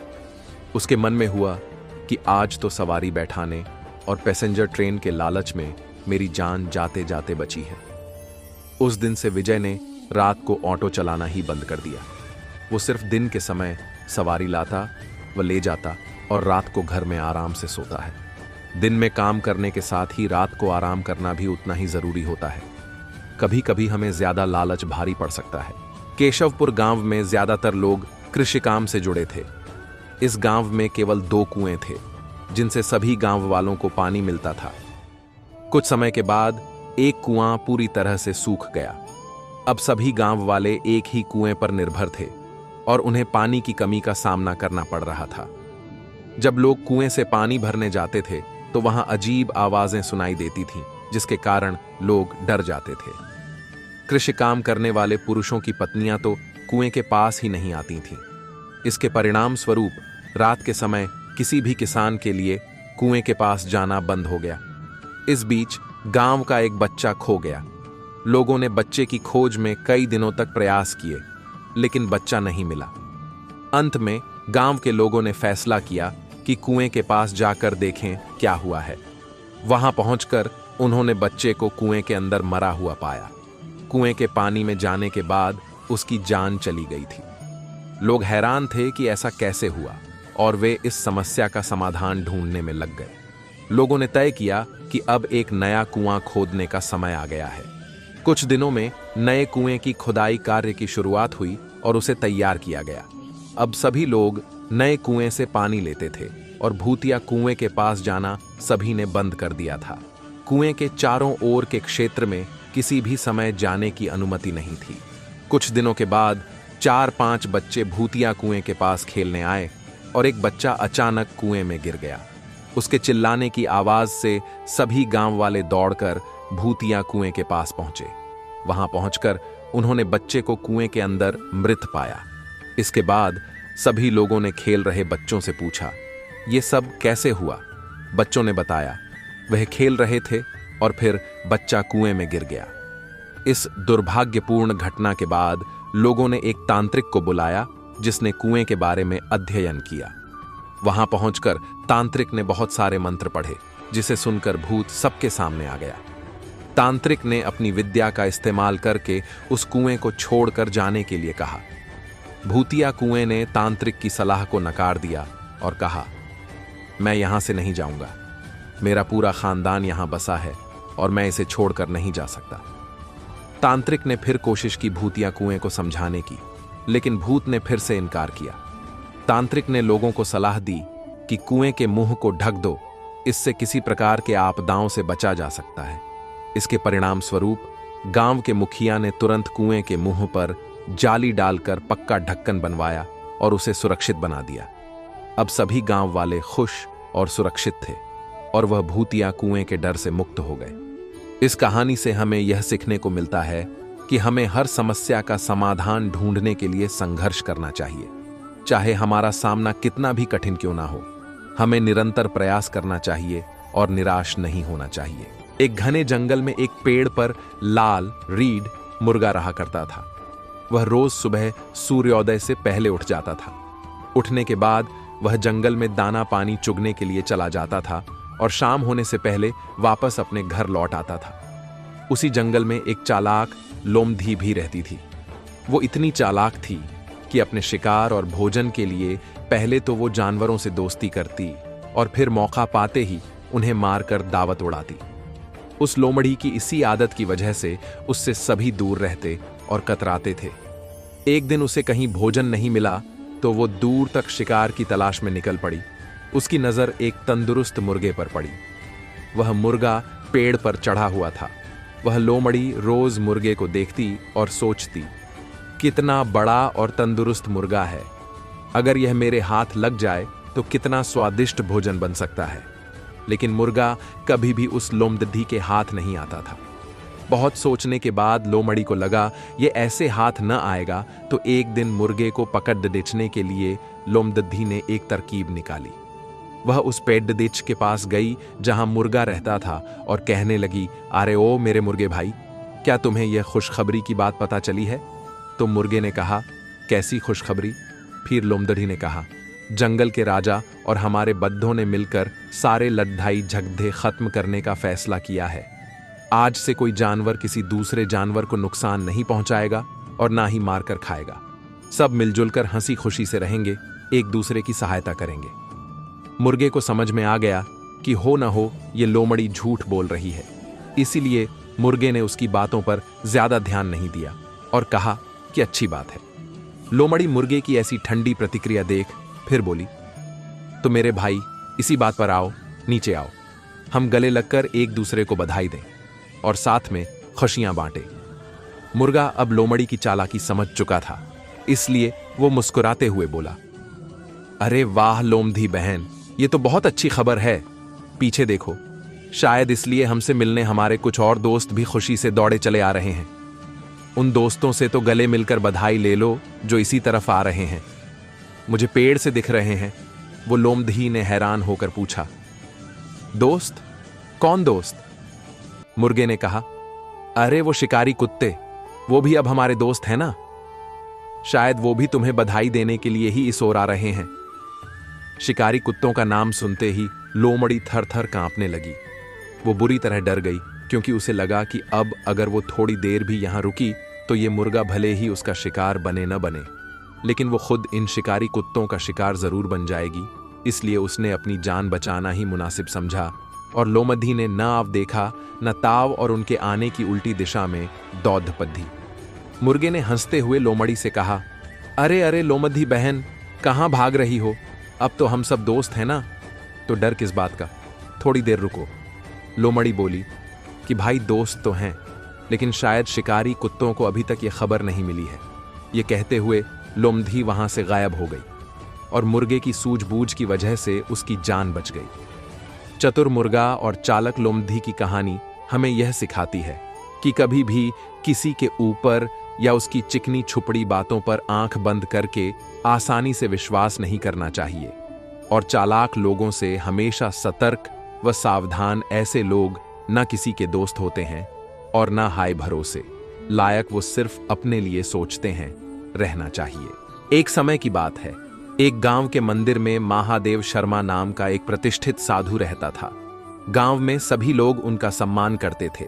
वह पूरे गांव में एकमात्र साधु थे जिसे पूरे गांव से विभिन्न प्रकार के कपड़े, उपहार, भोजन सामग्री और धन का दान मिलता रहता था।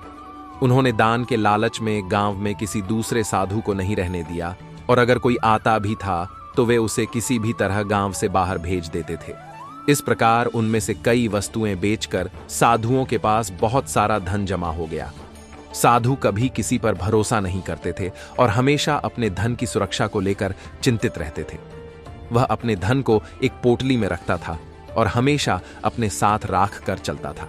उसी गांव में एक ठग रहता था। वहीं ठग की नजर कई दिनों से साधु बाबा के धन पर थी। ठग हमेशा साधु का पीछा किया करता था। वह किसी भी प्रकार से उस धन को हड़पना चाहता था, लेकिन साधु उस गठरी को कभी अपने से अलग नहीं होने देता। फिर उसने एक योजना बनाई और उस ठग ने एक छात्र का वेश धारण किया और साधु के पास पहुंच गया। उसने साधु से अपना शिष्य बनाने का आग्रह किया। पहले तो साधु ने मना किया, लेकिन फिर थोड़ी देर बाद मान गए और ठग को अपना शिष्य बना लिया।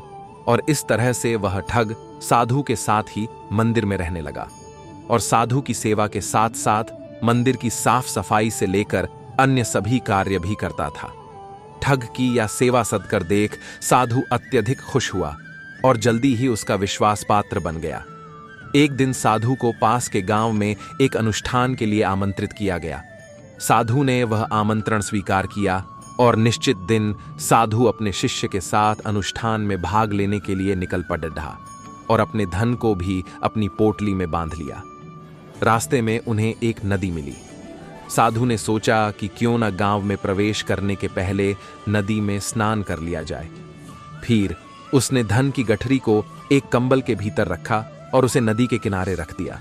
उसने ठग से सामान की रखवाली करने को कहा और खुद नदी की ओर चले गए। ठग की खुशी का ठिकाना नहीं रहा।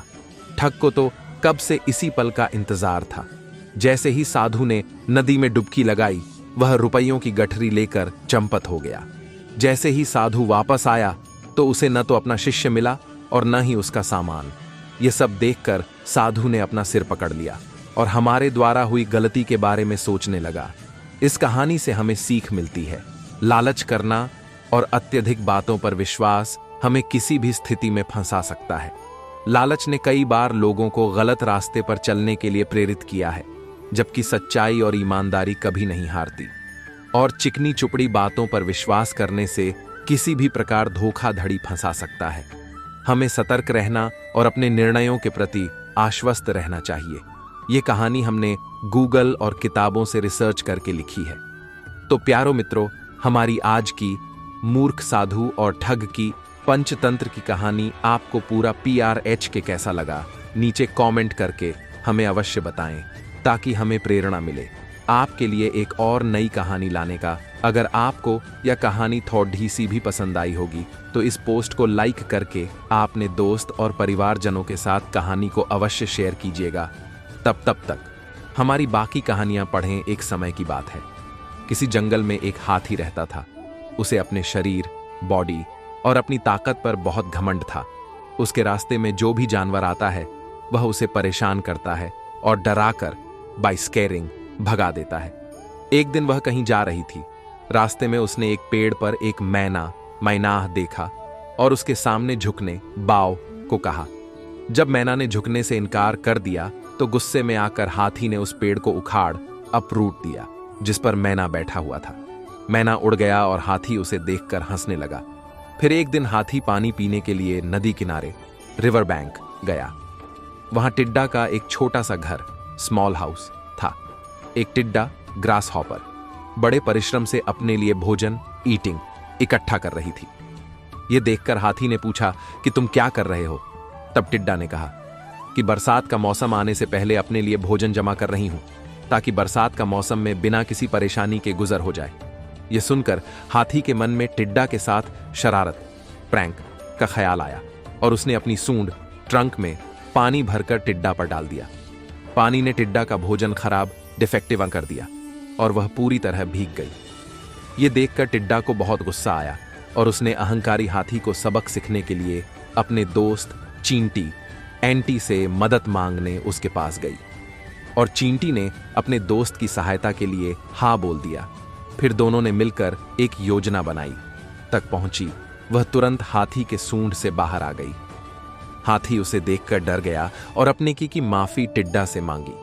जब टिड्डा को लगा कि हाथी को अपनी गलती, मिस्टेक का एहसास हो गया है, तो उसने हाथी को माफ कर दिया। अब वह पूरी तरह से बदल गया और उसने टिड्डा से वादा किया कि अब वह किसी को नहीं सताएगा और दूसरों की मदद करेगा। इस हाथी की कहानी से हमें सीख मिलती है, हमें कभी भी अपनी ताकत के जोर पर दूसरों को परेशान नहीं करना चाहिए, बल्कि हमें इसका उपयोग सही दिशा में करना चाहिए, ताकि हम अपने एवं दूसरों की मदद कर सकें और मिलकर समृद्धि का मार्ग प्रशस्त कर सकें। एक गांव में रहते थे बेटे ने मां से कहा कि मुझे बाहर जाकर काम करना चाहिए जिससे कि आपको कोई भी परेशानी ना हो। हमारे पास ऐसा कुछ भी नहीं है जिसके सहारे हम अपना जीवन अच्छे से चला सकते हैं। मां ने कहा कि मेरा मन बिल्कुल भी नहीं कर रहा है कि तुम बाहर जाकर काम करो, बिकॉज मैं यहां पर अकेली रह जाऊंगी। बट बेटा बार बार जिद करके यही कह रहा था कि मुझे काम करना ही होगा, नहीं तो गांव में रहकर हम कुछ भी नहीं कर पाएंगे। तभी मां ने कहा कि अगर हम शहर में जाकर रहते हैं तो हमारे पास रहने के लिए कोई घर नहीं है इस गांव में। हमें घर तो मिला हुआ है, ये बात तुम्हें सोचनी चाहिए। बट लड़का अपनी मां की बात नहीं मान रहा था। उसे तो बाहर जाकर काम करना था जैसे कि वह अपना जीवन सफल बना पाए। और मां ने कहा कि मेरा मन बिल्कुल भी बाहर भेजने का नहीं कर रहा है, बट तुम मेरे बात क्यों नहीं सुन रहे हो।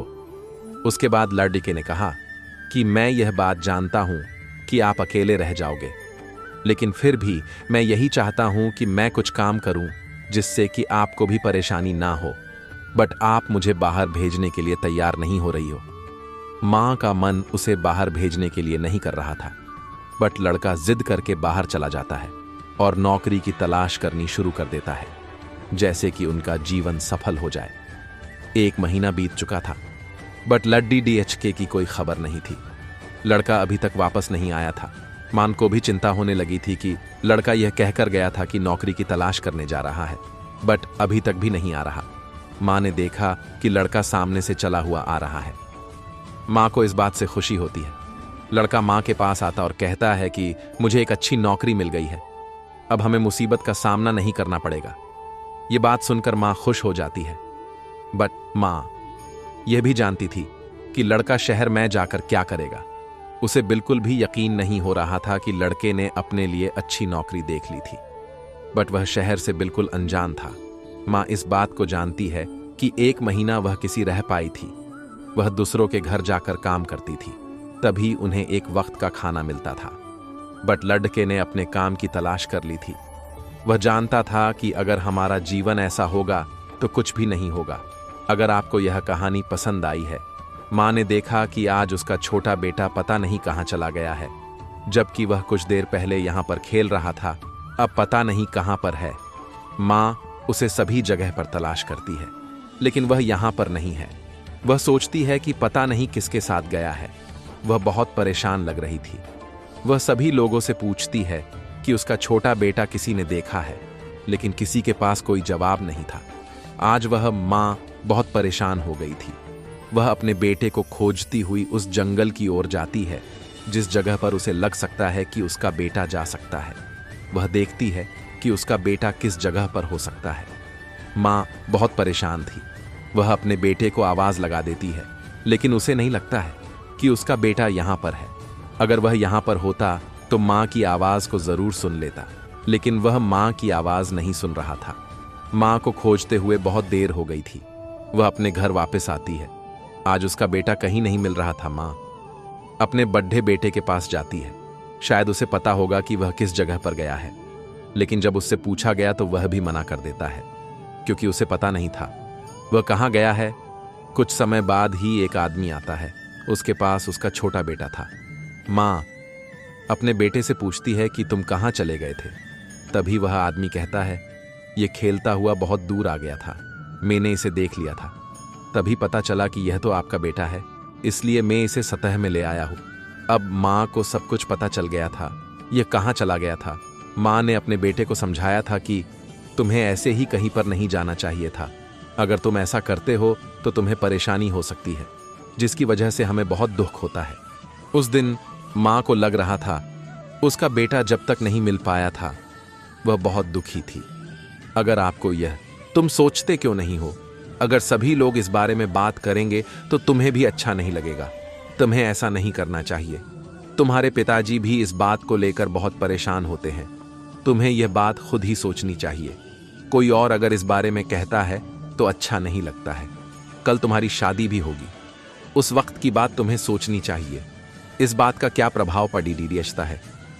यह सब पिताजी देख रहे थे, मगर जैसा कि वह जानते हैं कि कुछ भी नहीं हो रहा था। उन्हें पता था कि कुछ नहीं होगा। उसे कहने और समझाने का कोई फर्क नहीं पड़ डीडीएच रहा है। वह सभी की बातें सुनकर चला जाता है, मगर उसे कोई भी फर्क नहीं पड़ डीडीएच रहा था। उसके पिताजी हमेशा यही चिंता करते थे कि अगर यह जल्दी ही अपनी सभी जिम्मेदारी को नहीं समझता है तो बहुत परेशानी होती है। मगर यह किस बारे में सोचता है? यह कोई भी काम नहीं करना चाहता है। ऐसा कब तक चलेगा? इसे सोचना चाहिए, मगर यह सोचता नहीं है। अब हम इस बारे में बात कर रहे थे, वह उठकर चला गया है। इसे कोई फर्क नहीं पड़ता है। हमें अब इसे कुछ भी कहने के बारे में नहीं सोचना चाहिए। इसमें मां भी कुछ नहीं कह पा रही थी, क्योंकि वह मानने को तैयार नहीं था। जो भी सुनने को तैयार नहीं है वह कैसे समझेगा? कुछ समझ नहीं आता है। वह अपने पिताजी के सतह खेत में काम क्यों नहीं करता है? वह कब तक अपने जीवन को ऐसे ही बर्बाद करता रहेगा? मुझे आज उससे इस बारे में और बात करनी होगी। माँ कहती है कि हमें थोड़ा इंतजार करना होगा, शायद वह खुद ही समझ जाए। मगर पिताजी ने कहा कि मुझे लगता नहीं है। अगर तुम कहती हो तो हम कुछ समय इंतजार कर सकते हैं। पिताजी खेत पर चले जाते हैं, मगर उनकी नजर अपने बेटे पर जाती है। वह एक जगह पर खड़ी दीदा था। पिताजी उससे कुछ कहना चाहते थे, मगर अपनी पत्नी की बात याद आई तो वह उससे कुछ न कह सके। सोचा कि कुछ समय और देखते हैं, इसलिए वह बिना कुछ कहे ही वहां से चले गए थे। वह अपना काम कर रहे थे। जब शाम हुई तो वह काम करके घर की ओर चल दिए थे। जब वह घर आए तो लड्डेचका आराम कर रहा था। उसे देखकर बहुत गुस्सा भी आ रहा था, मगर पिताजी चुप थे। वह कुछ देर बाद खाना खाने लगे थे। लड्डेचके ने खाना खाया और आराम करने लगा था। माँ कहती है कि बेटा, कुछ समय अपने पिताजी के साथ में भी बिताना चाहिए, शायद उन्हें तुमसे कुछ कहना होगा। लड्डेचके ने कहा कि इनके पास तो एक ही बात है, वह काम के बारे में बात करते हैं। उनके पास कोई और भी बात नहीं है जिस बारे में मुझे लगता है, इसलिए बात करने से कोई लाभ नहीं होगा। यह बात सुनकर पिताजी को और भी बहुत तेज गुस्सा आ रहा था, मगर वह चुप थे। वह कुछ नहीं कह पा रहे थे। थोड़े समय बाद ही वह सोने चला गया था। पति और पत्नी इस बारे में बात कर रहे थे कि यह पता नहीं कब अपनी जिम्मेदारी को समझेगा, पता नहीं कब इसे अपने काम की चिंता होगी। जब सुबह हुई तो एक आदमी उनके घर आया था। वह कहने लगा कि एक रिश्ता आया है, अगर तुम अपने लड्डेचके की शादी करना चाहते हो तो मैं बात कर सकता हूँ। मेरे एक जानने वाले हैं, वह आपके डीडीएचके की बात करना चाहते हैं। अगर तुम इस बात के लिए राजी हो तो आगे बात करते हैं। मुझे लगता है कि तुम अपनी जगह पर ठीक हो, मगर मेरा लड्डीडीएचका तो कुछ भी नहीं करता है। अगर उसे काम के बारे में कहते हैं तो वह दूसरी ओर देखने लगता है। मैं इस तरह कैसे हाँ कह सकता हूँ? जब वह कोई काम नहीं करता है तो मुझे भी लगता है कि यह अच्छी बात नहीं है। अगर मैं उसकी शादी कर देता हूँ तो पता नहीं वह फिर भी कुछ करेगा या नहीं। मेरी तो कुछ भी समझ नहीं आता है। वह आदमी कहता है कि आप चिंता न करें, सब ठीक हो जाएगा। जिनकी मैं बात कर रहा था वह आपके यह पर रिश्ता करना चाहते हैं, इसीलिए मैं आपके पास आया हूं, नहीं तो मैं यह पर नहीं आता। अगर आपको यह अच्छा लगता है तो आप हाँ कह सकते हैं, बकाए सब ठीक होगा। वह उस आदमी की बात मान गए थे। उन्हें भी लग रहा था कि शादी तो करनी है, शायद उसके बाद सब ठीक हो जाए, क्योंकि अभी तो कुछ भी ठीक नहीं है। इस तरह शादी भी तय हो गई थी। कुछ दिन बाद शादी होने वाली थी। आखिर शादी भी हो गई थी। माँ ने कहा कि बेटा, शादी तो हो गई है, अब तुम्हें काम भी करना चाहिए। लड्डेके ने कहा कि मेरा मन काम करने का नहीं है, और कहकर चला जाता है। पिताजी को अब यही लगता है कि यह कोई काम नहीं करेगा। यह बात उस लड्डेके की पत्नी सुन लेती है। उसके बाद वह कुछ कमा नहीं करती है। जब माँ कहती है कि अजा, उसने कोई भी काम नहीं किया है, तो लड्डीडीएचके को गुस्सा आता है। वह कहता है कि तुमने अजा कोई भी कमा नहीं किया है। लड्डीडीएचके की पत्नी कहती है कि जब आप काम नहीं करते हैं तो मुझे भी नहीं करना है। यह बात सुनकर लड्डीडीएचका चुप हो जाता है। अगली सुबह ही सब कुछ बदल जाता है। लड्डीडीएचका काम पर चला जाता है। यह देखकर पिताजी बहुत खुश हो जाते हैं, जो पहले कभी भी नहीं हुआ था। आज वह बहुत जल्दी ही हो गया था। माँ कहती है कि यह सब तो हमारी बहू से के कारण ही हुआ है, जिसके बाद हमारी जिंदगी ही बदला गई थी। अब वह लड्डेचका हर रोज काम करता है और उनका घर भी अब बहुत अच्छा हो गया था। समय बदल सकता है। एक दिन राजा बहुत अच्छा बन जाता है। इस बात को कोई भी समझ नहीं पाता है, मगर एक आदमी यह बात जान जाता है, राजा यहाँ पर आने वाले हैं। आज हमें यह जानकर बहुत खुशी हो रही है कि राजा हमारी चिंता करते हैं, इसलिए वह हमारी परेशानी को दूर करने आ रहे हैं। राजा के आने में जो खुशी हमें हो रही है वह हमें बहुत अच्छी लग रही है। हम तो यही सोचते थे कि राजा हमारे लिए कुछ भी नहीं करते हैं, मगर राजा हमारे लिए बहुत कुछ लाए हैं जो हमें उपहार के तौर पर बांटे जाएंगे। जब यह बातें सभी लोग कर रहे थे, वहीं पर एक आदमी बैठा था। वह कहने लगा कि हमें नहीं लगता है कि राजा हमारी चिंता करते हैं। यह सुनकर सभी लोग उसकी ओर देखने लगे थे, क्योंकि उन्हें यह बातें अच्छी नहीं लग रही थीं। वह राजा की बुराई कर रहा है, जबकि ऐसा नहीं करना चाहिए। राजा हमारे बहुत अच्छे हैं, वह सभी की परवाह करते हैं। मगर वह आदमी इस बात को नहीं मान रहा था। उस आदमी ने कहा कि यह राजा तब कहाँ थे जब हमें भूख लगी थी और हम सभी परेशानी से गुजर रहे थे। तब यह राजा हमें पूछने नहीं आए थे, मगर आज यह पूछने आए हैं। इसका क्या मतलब? हो सकता है यह बात हमें पता होना चाहिए, मगर आप सभी तो आज राजा की ओर से बोल रहे हैं, जबकि कुछ दिन पहले की बात है जब राजा हमें परेशानी में जानकार भी नहीं आए थे। हम उनके पास गए थे, मगर उन्होंने हमसे मिलने की भी जरूरत नहीं समझी थी। आज वह बहुत अच्छे हो गए हैं, क्योंकि वह हमारे लिए उपहार लाए हैं। आप बहुत खुश हो। ये बात सुनकर सभी लोग अब चुप हो गए थे, क्योंकि इसका जवाब तो उनके पास नहीं था। वह सभी इस बता को जानते थे कि ऐसा ही हुआ था, मगर उनमें से एक आदमी बोला कि यह भी तो हो सकता है कि वह अब हमारी परवाह कर रहे हैं। शायद उन्हें यह भी ख्याल आ गया है कि हमें उनकी ज़रूरत है। मगर दूसरा आदमी यही बता फिर कहता है कि मैं यही तो कहना चाहता हूँ कि आज ही ऐसा क्यों हुआ है। उन्हें हमारा ख्याल आज क्यों आया है, जबकि हम तो बहुत समय से यहाँ पर है। ऐसा पहले तो कभी भी नहीं हुआ था। आज ही ऐसा क्यों हुआ है? हमें यह बात पता होनी चाहिए, मगर हमें कुछ भी नहीं पता है। कुछ लोग ध्यान दे रहे थे, मगर कुछ लोग कुछ भी नहीं सोच रहे थे। राजा कुछ ही देर में आने वाले थे। सभी लोगों ने कहा कि हमें पुरानी बातों को भूल जाना चाहिए। यही बात सोचकर सभी लोग राजा की ओर जाने लगे थे, मगर वह आदमी यह बात जानना चाहता था कि आज ऐसा क्यों हो रहा है। तभी वह एक सैनिक के पास गया था। शायद उसे इस बारे में पता होगा। उसने सैनिक से पूछा कि आज हमारे राजा यह सब कुछ क्यों कर रहे हैं, जबकि पहले तो ऐसा कभी भी नहीं हुआ था। आज ही ऐसा क्यों हो रहा है? तभी सैनिक ने बताया कि आपको अच्छी लगेगी, क्योंकि कभी कभी जीवन में हम ऐसा फैसला लेते हैं जिससे हमें आगे चलकर परेशानी होती है। आपको बहुत सोचकर ही कोई फैसला लेना चाहिए। उस गांव की बहुत बड़ी समस्या थी। वह अपनी समस्या को लेकर बहुत परेशान रहते थे। जब भी सभी लोग आपस में मिलते थे, एक ही बात करते थे कि हमारे यहाँ पर कोई भी डॉक्टर नहीं है, और अगर हमें किसी का इलाज करवाना है तो हमें बहुत दूर तक जाना होता है, जिससे हमें बहुत परेशानी होती है। इस बात को चलते देख गांव के प्रधान ने अपने बेटे को बहुत अच्छी तरह से पढ़ाया और उसे आखिरकार डॉक्टर बना ही दिया। जब डॉक्टर बनकर एक दिन अपने घर पर आए तो सभी लोग उसके डॉक्टर बनने की खुशी में बहुत ही अच्छी तरह से आए हुए थे, क्योंकि वह यह समझ चुके थे कि अब हमारी समस्या हमेशा के लिए खत्म हो जाएगी। गांव का प्रधान भी यही बात जानता था कि यह आज उसका बेटा डॉक्टर बन गया है और अब सबकी सेवा बहुत अच्छी तरह से होती रहेगी। किसी को भी कोई परेशानी इस गांव में नहीं होने वाली है। गांव के प्रधान ने अपने बेटे को बुलाया और कहा कि अब तुम्हें यहीं पर रहकर गांव वालों की सेवा करनी होगी और उनका इलाज करना होगा। सभी गांव वाले इलाज की परेशानियों से बहुत ही दुखी हो गए हैं, क्योंकि वह इलाज करवाने के लिए बहुत दूर तक नहीं जा सकते हैं।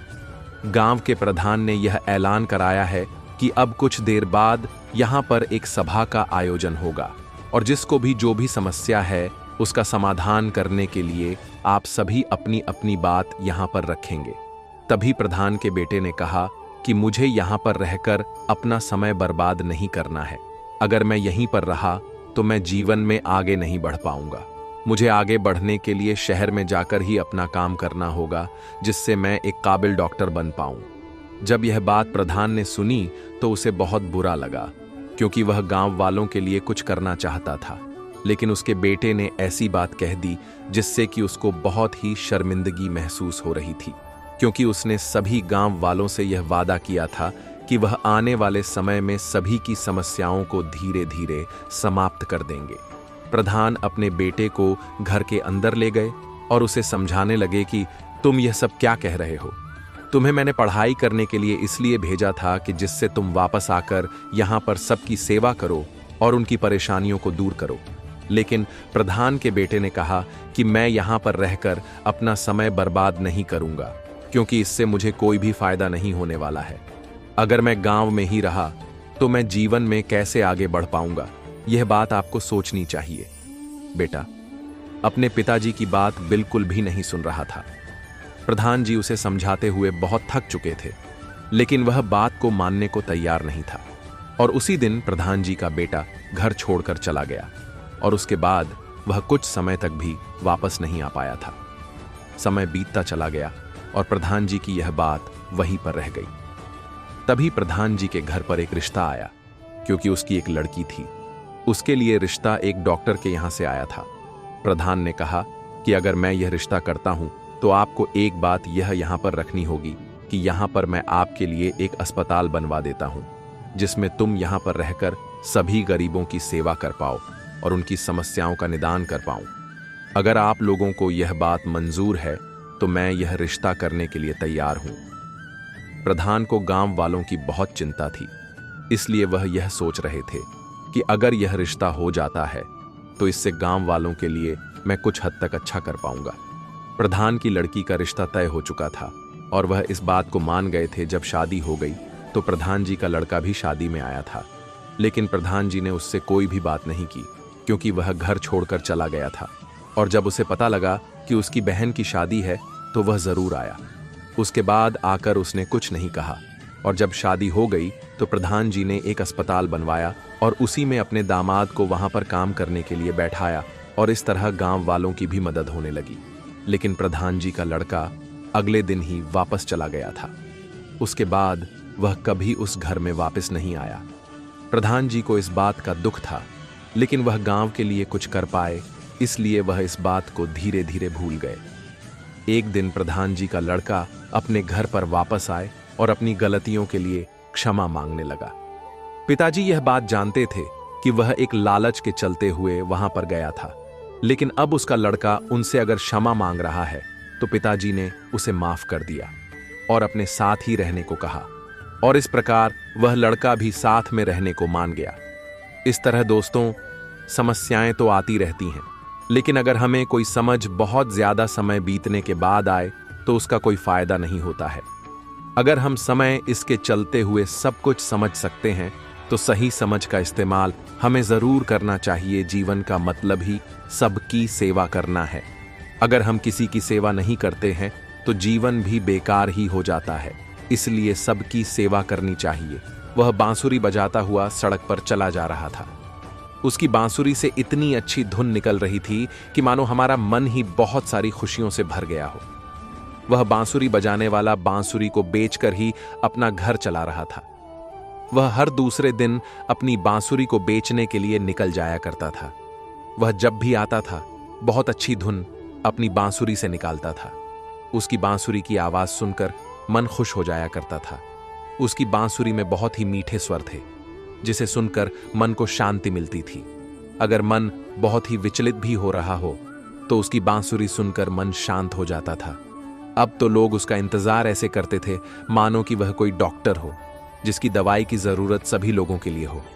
जब भी बांसुरी बजाता था सभी लोग अपने घर से निकलकर उसकी बांसुरी को सुनने के लिए खड़े हो जाते हैं।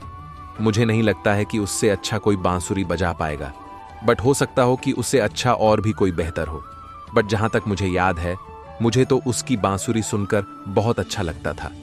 अगर वह गरीब ना होता तो शायद एक काबिल इंसान होता है, लेकिन गरीबी के कारण उसे यह काम करना पड़ रहा था। कुछ लोग जीवन में इसलिए कामयाब नहीं हो पाते हैं बिकॉज वह सही रास्ता नहीं चुन पाते हैं, या हम यह भी कह सकते हैं कि उनकी मजबूरियां उन्हें आगे बढ़ने नहीं देती हैं। जिस इंसान के पास बहुत सारी जिम्मेदारियां होती हैं वह उन्हीं को निभाने में अपना समय व्यतीत कर देता है और आगे नहीं बढ़ पाता। इसीलिए जीवन में आगे बढ़ने के लिए कुछ परेशानियों को साथ में रखकर हमें आगे बढ़ना चाहिए, क्योंकि हो सकता हो कि कामयाबी हमारा इंतजार कर रही हो।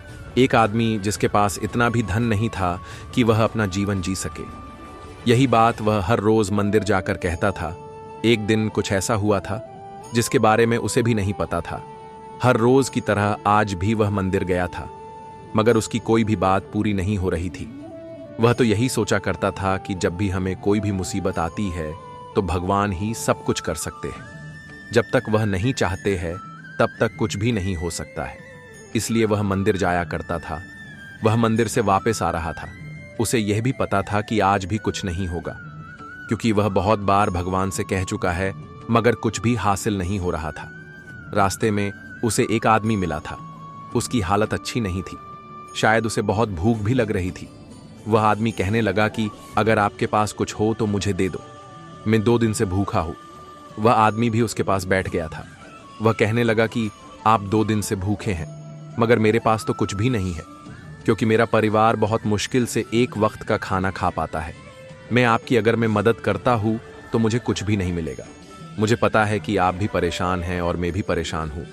कभी कभी मुझे ऐसा भी लगता है कि मैं भी आपके साथ में बैठ जाऊं, मगर ऐसा करने से मुझे तो खाना मिल जाएगा, मगर मेरा परिवार तो मुसीबत में आ सकता है। उसे खाना कौन दे पाएगा? पता नहीं क्यों यह जीवन अब परेशानी से भरा हुआ नजर आ रहा है। मुश्किल कम नहीं हो रही है, बल्कि बढ़ाती जा रही है। मेरे पास कुछ और तो नहीं है, मगर मैं मंदिर से प्रसाद लेकर आ रहा हूं। यह आप खा सकते हैं। इससे आपकी भूख तो कम नहीं होगी, मगर कुछ देर के लिए आपको शांति मिल जाएगी। वह आदमी उससे प्रसाद लेता है और खा लेता है। उधर वह आदमी आगे बढ़ता है, क्योंकि उसे कुछ काम भी तो करना है जिससे वह अपने परिवार की मदद कर पाए, मगर उसे कोई भी काम नहीं मिलता है। वह शाम को घर जाता है। शाम को जब वह घर पहुंच जाता है तो सभी लोग उसका इंतजार कर रहे होते हैं, क्योंकि उन्हें लगता है कि आज शायद उन्हें कोई काम मिल गया हो, मगर अजा भी कुछ ऐसा नहीं था। वह कल कोशिश करेगा जिससे उसे खाने को मिल जाए। वह भूखे पेट ही सो जाता है। वह जानता है कि वह कुछ नहीं कर सकता है। वह सोचता है कि उस आदमी का सपना मुझे क्यों आया था, ऐसा कभी पहले तो नहीं हुआ था। यह सब बातें वह अपने पत्नी से कहता है, और इस तरह उसकी पत्नी कहती है कि शायद तुमने उसकी मदद की थी, इसीलिए यह सपना तुम्हारे लिए था। इसमें आपने मदद की थी, तभी यह सपना आया होगा। शायद यही कारण होगा, इसलिए ज्यादा ध्यान नहीं दिया था। उसके बाद वह आदमी काम की तलाश में चला गया था, मगर उससे पहले वह मंदिर गया था। जब वह वापस आ रहा था तभी उसने देखा कि वहां पर वह आदमी नहीं बैठा था। यहां पर तो कोई दूसरा आदमी नजर आ रहा है। वह उसके पास गया और कहने लगा कि यहां पर आप बैठे हैं, यहां पर तो कल मैंने कोई और देखा था। वह आदमी कहने लगा कि यह कैसे हो सकता है, मैं तो यहां पर बहुत साल से बैठा हुआ हूं, यहां पर तो कोई भी नहीं बैठता है। मगर उस आदमी ने कहा कि कल की बात है, जब मैं इसी समय यहां से जा रहा था तभी मैंने दूसरे आदमी को देखा था। उसके बाद वह आदमी कहने लगा कि कल मैं यहां पर नहीं आया था, हो सकता है कि कल कोई और आ गया होगा, मगर किसी ने कभी यह बात नहीं कही है। जब मैं नहीं आता हूं तो यहां पर कोई बैठ जाता है। अगर आप ये बात कह रहे हैं तो हो सकता है कि ऐसा होगा, मगर मैंने कभी नहीं सुना है। उसके बाद वह आदमी वहां से चला गया था। तभी एक सेठ रास्ते में मिला था। शायद उसे कुछ मदद चाहिए थी। वह आदमी से मदद मांग रहा था। उसकी घोड़ा गाड़ी फंस गई थी। उसे निकालने में उसे मदद की जरूरत थी। उसके बाद उस आदमी ने उसकी मदद कर दी थी। फिर वह आदमी जाने लगा तो सेठ ने पूछा कि तुम बहुत अच्छे आदमी हो, क्या काम करते हो? वह आदमी कहने लगा कि काम की तलाश है मुझे, मगर कोई काम नहीं मिल रहा है। तभी सेठ ने कहा कि अगर तुम कोई काम करना ही चाहते हो मेरे साथ में चलो, मैं तुम्हें काम दिलवा सकता हूं। यह बात सुनकर वह बहुत खुश हो गया था। वह सेठ के साथ गया था और चौकीदारी का काम दिया गया था, और रहने की जगह भी उसे मिल गई थी। उसका जीवन अचानक ही बदल गया था, मगर यह कोई आसानी से होने वाला काम नहीं था। लगता है कि भगवान ने मेरी मदद की है। वह घर आ गया था और उसके बाद उसने अपनी बात पत्नी को बताई थी, जिससे पत्नी भी बहुत खुश हो गई थी, क्योंकि आज उन्हें काम मिल गया था और अब कोई भी परेशानी नहीं होने वाली है। जब वह रात को सो रहा था तभी उसने एक सपना देखा था। उस सपने में उसने देखा कि वह आदमी जिसने उसे प्रसाद दिया था वह भगवान के रूप में बात कर रहे थे। वह कह रहे थे कि तुम्हारी अब सभी परेशानी समाप्त हो गई है, अब तुम्हारा जीवन बहुत अच्छा होगा। यह सब कुछ एक नेक काम की वजह से हुआ है। अगर तुम सच्चे से मन से सेवा करते हो तो उसका फल जरूर मिलता है। तुम भूखे थे, मगर फिर भी तुम्हें मुझे वह प्रसाद दिया था। यह नेक काम ही तुम्हारे जीवन में नया मोद्दा लाया है, जिससे तुम्हारा जीवन ही सफल हो जाएगा। अब वह आदमी समझ गया था कि उसके साथ क्या हुआ था। एक बार की बात है, जैक नाम का एक आदमी था जो एक छोटे से गांव में रहता था। जैक अपनी तेज बुद्धि और बुद्धिमत्ता के लिए जाना जाता था, लेकिन वह बहुत आलसी भी था। वह अपना दिन इधर उधर घूमने और ज्यादा काम न करने में बिताते थे। एक दिन जैक के पिता बहुत बीमार हो गए और उन्हें एक ऐसी दवा की आवश्यकता थी जो केवल दूर देश में ही मिल सकती थी। जैक अकेला व्यक्ति था जो यात्रा कर सकता था, लेकिन वह ऐसा करने में हिचकिचा रहा था। वह जानता था कि इसके लिए बहुत प्रयास और कड़ी मेहनत की आवश्यकता होगी, जबकि जैक के पिता उनके लिए बहुत महत्वपूर्ण थे। इसलिए उन्होंने इस कार्य को करने का फैसला किया। वह अपनी यात्रा पर निकल पड़ा और यह उसकी अपेक्षा से कहीं अधिक कठिन था। उसे पहाड़ों को पार करना पड़ा, जोखिम भरे पानी का सामना करना पड़ा और रास्ते में कई खतरों का सामना करना पड़ा। लेकिन जैक दृढ़ रहा और कई हफ्तों की यात्रा के बाद आखिरकार वह अपने गंतव्य पर पहुंच गया। उसने दवा ली और लंबी यात्रा पर घर वापस चला गया। जब वह आया तो उसके पिता पहले से बेहतर महसूस कर रहे थे, लेकिन जैक की यात्रा ने उसे एक मूल्यवान सबक सिखाया। उन्होंने महसूस किया कि जीवन में कड़ी मेहनत और दृढ़ता आवश्यक है और यह आलस्य ही उन्हें रोकेगा। उसके बाद से जैक ने कड़ी मेहनत की और अपने जीवन में कई महान चीजें हासिल कीं। अपने पिता को बचाने की अपनी यात्रा के दौरान सीखे गए सबक को हमेशा याद रखा। हिंदी कहानी लेखनक हानि का नैतिक यह है कि जीवन में सफलता के लिए कड़ी मेहनत और दृढ़ता आवश्यक है और आलस्य आपको अपने लक्ष्यों को प्राप्त करने से रोक सकता है। कड़ी मेहनत और दृढ़ता के नैतिक सिद्धांतों के अलावा यह कहानी आपके सुविधा क्षेत्र से बाहर निकलने और जोखिम लेने के महत्व पर भी प्रकाश डालती है। जैक शुरू में कठिन यात्रा पर जाने से हिचकिचा रहा था, लेकिन उसने अंततः अपने आराम क्षेत्र से बाहर निकलने और अपने पिता की मदद करने का जोखिम उठाने का फैसला किया। इस निर्णय से व्यक्तिगत विकास हुआ और एक मूल्यवान सबक सीखा गया। इसके अलावा कहानी हमारे प्रियजनों के साथ हमारे संबंधों को महत्व देने के महत्व को दर्शाती है। अपने पिता के लिए जैक के प्यार और चिंता ने उन्हें कठिन यात्रा पर जाने और अपनी सुरक्षा को जोखिम में डालने के लिए प्रेरित किया। यह हमारे परिवार और दोस्तों की देखभाल करने और उनकी जरूरत के समय उनके लिए मौजूद रहने के महत्व पर जोर देता है।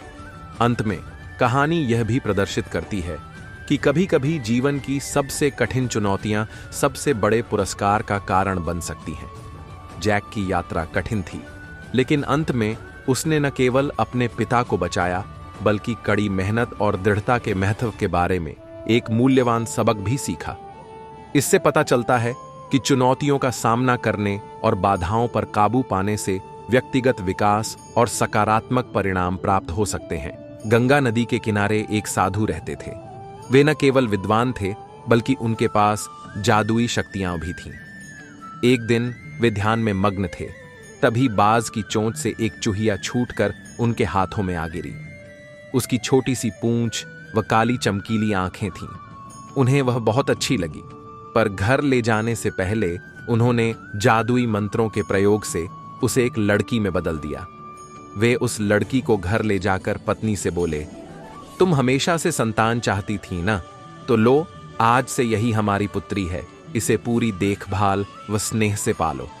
साधु की पत्नी भी अपनी पुत्री को देख प्रसन्न हो उठी। वह उसे राजकुमारी की तरह पालने लगी।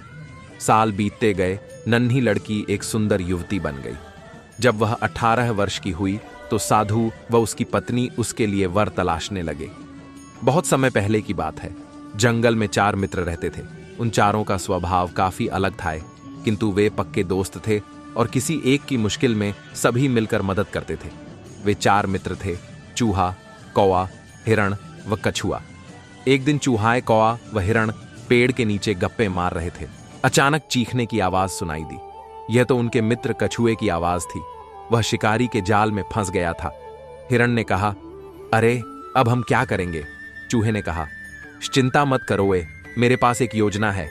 इश, सारे दोस्तों ने मिलकर सब तय कर लिया। हिरण शिकारी के रास्ते की ओर भागा और उसके देखते ही देखते यूं गिर गया मानो मर चुका हो। इसी दौरान कौवा वहां पहुंचा और हिरण का मांस नोचने का दिखावा करने लगा। बहुत समय पहले की बात है। छोटे से गांव के बाहर बरगद का विशाल पेड़ था। पेड़ पर नर व मादा कौवाए अपने बच्चों के साथ रहते थे। कुछ दिन बाद वहां एक सांप खोखल में घर बनाकर रहने लगा। जब कौए भोजन की तलाश में निकल जाते तो सांप उनके घोंसले में से अंडों से निकले छोटे छोटे बच्चे खा लेता। ऐसा 2 बार हुआ। कौओं को बहुत दुख हुआ। मादा कौए ने कहा, हमें यह जगह छोड़ देनी चाहिए, क्योंकि जब तक यह सांप यहां रहेगा हमारे बच्चों को जीवित नहीं रहने देगा। नर कौए को भी बहुत बुरा लग रहा था, पर उसे सांप से लड़ने का कोई उपाय नहीं दिख रहा था। आखिर में उन्होंने अपने बुद्धिमान मित्र गीदड़ की सलाह लेने की सोची। वे गीदड़ के पास गए और सारी परेशानी बताई। गीदड़ बोला, चिंता करके सांप से छुटकारा नहीं मिल सकता। शत्रु को खत्म करने के लिए अपना दिमाग लगाओ। चतुर गीदड़ ने पल भर सोचा और फिर उनके शत्रु को खत्म करने की शानदार योजना बता दी। एक दिन सभी जानवर उसके पास एक सुझाव लेकर गए। उनमें से सबसे चालाक लोमड़ी ने प्यार से कहा, महाराज, आप हमारे राजा हैं, हम आपके सेवक हैं। हमारा एक सुझाव है, आप बूढ़े और कमजोर हो रहे हैं, तो आप घर पर क्यों नहीं रहते? हम वादा करते हैं कि एक जानवर रोज आपका भोजन बनने के लिए पहुंच जाएगा। अब आपको और शिकार नहीं करना पड़ेगा, हम भी चैन से रहेंगे। गंगा नदी के किनारे एक बहुत बड़ा पेड़ था। इस पेड़ पर बहुत से पक्षी रहा करते थे। एक दिन एक बूढ़ा गिद्ध वहां आया और पक्षियों से बोला कि क्या वह इस वृक्ष के खोल में रह सकता है। सभी पक्षियों ने बूढ़े गिद्ध की आयु को देखते हुए उसे वहां रहने की इजाजत दे दी। वे अपने हिस्से के भोजन में से भी कुछ भोजन उसे खाने को दे देते। किसी गांव में एक धोबी रहता था। उसने घर की रखवाली के लिए एक कुत्ता और रोज के काम के लिए गधा रखा हुआ था। वह गधे की पीठ पर काफी बोझ लादा करता। एक रात धोबी घर में चैन की नींद सो रहा था, तभी एक चोर आ पहुंचा। धोबी का गधा और कुत्ता आंगन में बंधे थे। उन्होंने चोर को अंदर आते देखा है, पर कुत्ते ने मालिक को चौकन्ना नहीं किया। गधे ने उससे कहा, श्मित्र, यह तुम्हारा फर्ज बनता है कि तुम मालिक को चोर के आने की खबर दो। तुम उसे उठाते क्यों नहीं? एक नदी के किनारे विशाल वृक्ष था। इसकी शाखाओं पर अनेक पक्षी घोंसले बनाकर रहते थे।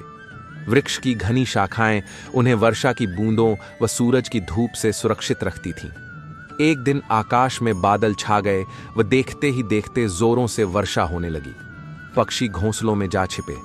पेड़ के आसपास खेल रहे कुछ बंदर पानी से भीग गए और पेड़ के नीचे बैठे सब ठंड से कांपने लगे। बहुत समय पहले की बात है, किसी शहर में एक धोबी रहता था। वह काफी स्वार्थी और निर्दयी था। उसके पास एक गधा था जो एक स्थान से दूसरे स्थान तक कपड़े लाद कर ले जाता था। गधा दिन रात कड़ी मेहनत करता, पर मालिक उसे कभी भरपेट खाना नहीं देता था। नतीजतन गधा दिन ब दिन कमजोर होता गया। अब धोबी को चिंता होने लगी है, पर वह गधे की खुराक पर पैसे खर्च नहीं करना चाहता था। उसने गधे को खाना खिलाने का नया तरीका खोज लिया। वह कहीं से चीते की खाल ले आया और उसे गधे के आसपास लपेटकर उसे पड़ोसियों के खेत में चरने के लिए छोड़ दिया। बहुत समय पहले की बात है, किसी जंगल में एक शिकारी रहता था। वह अपने परिवार के साथ मजे से जी रहा था। एक दिन वह हिरण के शिकार के लिए घर से निकला। जल्द ही उसे एक हिरण दिखा और उसने उसे मार गिराया। उसने हिरण को कंधों पर उठाया और खुशी खुशी घर की तरफ चल दिया। वापसी पर उसे एक विशाल जंगली भैंसा दिखा। उसने झट से हिरण को कंधे से उतारा व भैंसे पर तीर चला दिया। एक बार किसी मंदिर में निर्माण कार्य हो रहा था। पास ही 2 बढ़ई काम कर रहे थे। वे आरी से लकड़ी का बड़ा 4 लट्ठा चीरने की कोशिश कर रहे थे। दोपहर को खाने का समय था, तो वे अधूरा काम छोड़कर खाना खाने के लिए उठ गए। पर उन्होंने जाने से पहले लट्ठे के चीरे में एक लंबी कील फंसा दी, ताकि वापस आकर उसे चीरने में मुश्किल ना हो। मंदिर के बरामदे के साथ वाली दीवार पर बंदरों का एक दल रहता था। ज्यों ही बढ़ई वहां से हटे, वहां कुछ बंदर आ पहुंचे और लट्ठों पर उछल उछल कर खेलने लगे। उनमें से एक बंदर काफी नटखट और धृष्ट था। उसका ध्यान लट्ठे से निकली लंबी कील पर पड़ा। वह एक भी क्षण सोचे बिना लकड़ी के लट्ठे पर बैठ गया और कील निकालने लगा। उसने पूरा जोर लगाकर कील तो खींच ली, पर उसकी पूंछ लट्ठे के दोनों हिस्सों में फंस गई। वह दर्द से चिल्लाया और अपनी पूंछ निकालने की भरपूर कोशिश करने लगा, पर जितना ज्यादा निकालने की कोशिश करता उतना ही तेज दर्द होता। बहुत समय पहले की बात है। जंगल में 4 मित्र रहते थे। उन चारों का स्वभाव काफी अलग था, किंतु वे पक्के दोस्त थे और किसी एक की मुश्किल में सभी मिलकर मदद करते थे। वे 4 मित्र थे, चूहा, कौवा, हिरण व कछुआ। एक दिन चूहाए, कौवा व हिरण पेड़ के नीचे गप्पे मार रहे थे। अचानक चीखने की आवाज सुनाई दी। यह तो उनके मित्र कछुए की आवाज थी। वह शिकारी के जाल में फंस गया था। हिरण ने कहा, अरे अब हम क्या करेंगे? चूहे ने कहा, चिंता मत करो, मेरे पास एक योजना है। सारे दोस्तों ने मिलकर सब तय कर लिया। हिरण शिकारी के रास्ते की ओर भागा और उसके देखते ही देखते यूं गिर गया मानो मर चुका हो। इसी दौरान कौवा वहां पहुंचा और हिरण का मांस नोचने का दिखावा करने लगा। शिकारी जाल उठाकर घर की तरफ चलाए तो उसकी नजर जमीन पर पड़े उस हिरण और कौवे पर पड़ी।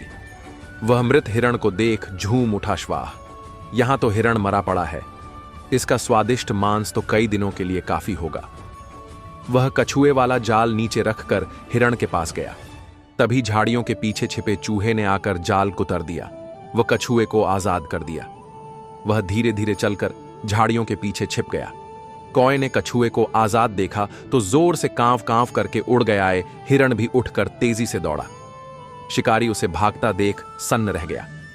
वह मन मसोसते हुए कछुए के पास लौट आए तो वहां कुतरे जाल के सिवा कुछ नहीं था। कछुआ भी गायब था।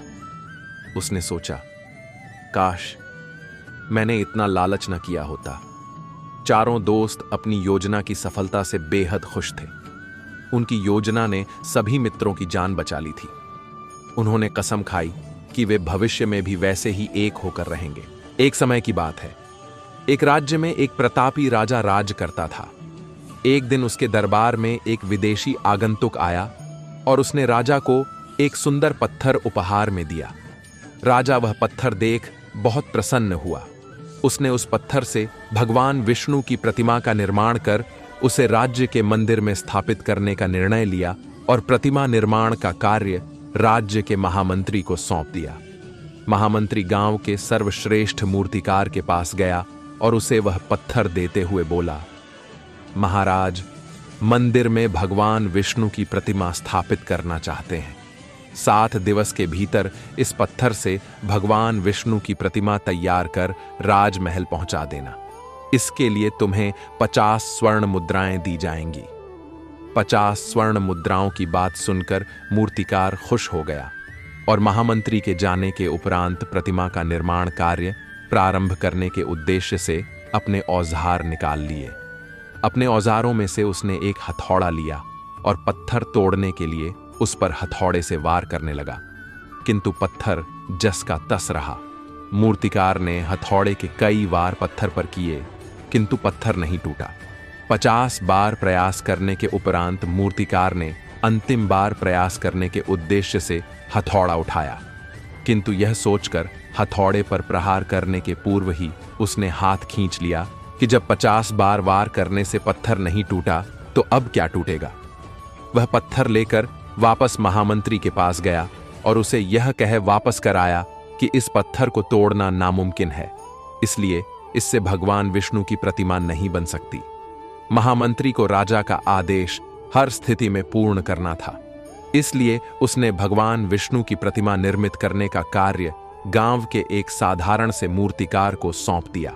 पत्थर लेकर मूर्तिकार ने महामंत्री के सामने ही उस पर हथौड़े से प्रहार किया और वह पत्थर एक बार में ही टूट गया।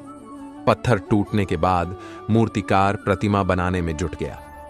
इधर महामंत्री सोचने लगा कि काश पहले मूर्तिकार ने एक अंतिम प्रयास और किया होता तो सफल हो गया होता और 50 स्वर्ण मुद्राओं का हकदार बनता।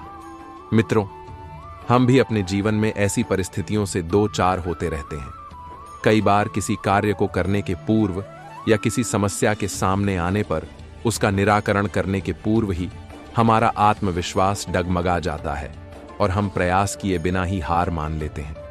कई बार हम 1-2 प्रयास में असफलता मिलने पर आगे प्रयास करना छोड़ देते हैं, जबकि हो सकता है कि कुछ प्रयास और करने पर कार्य पूर्ण हो जाता या समस्या का समाधान हो जाता।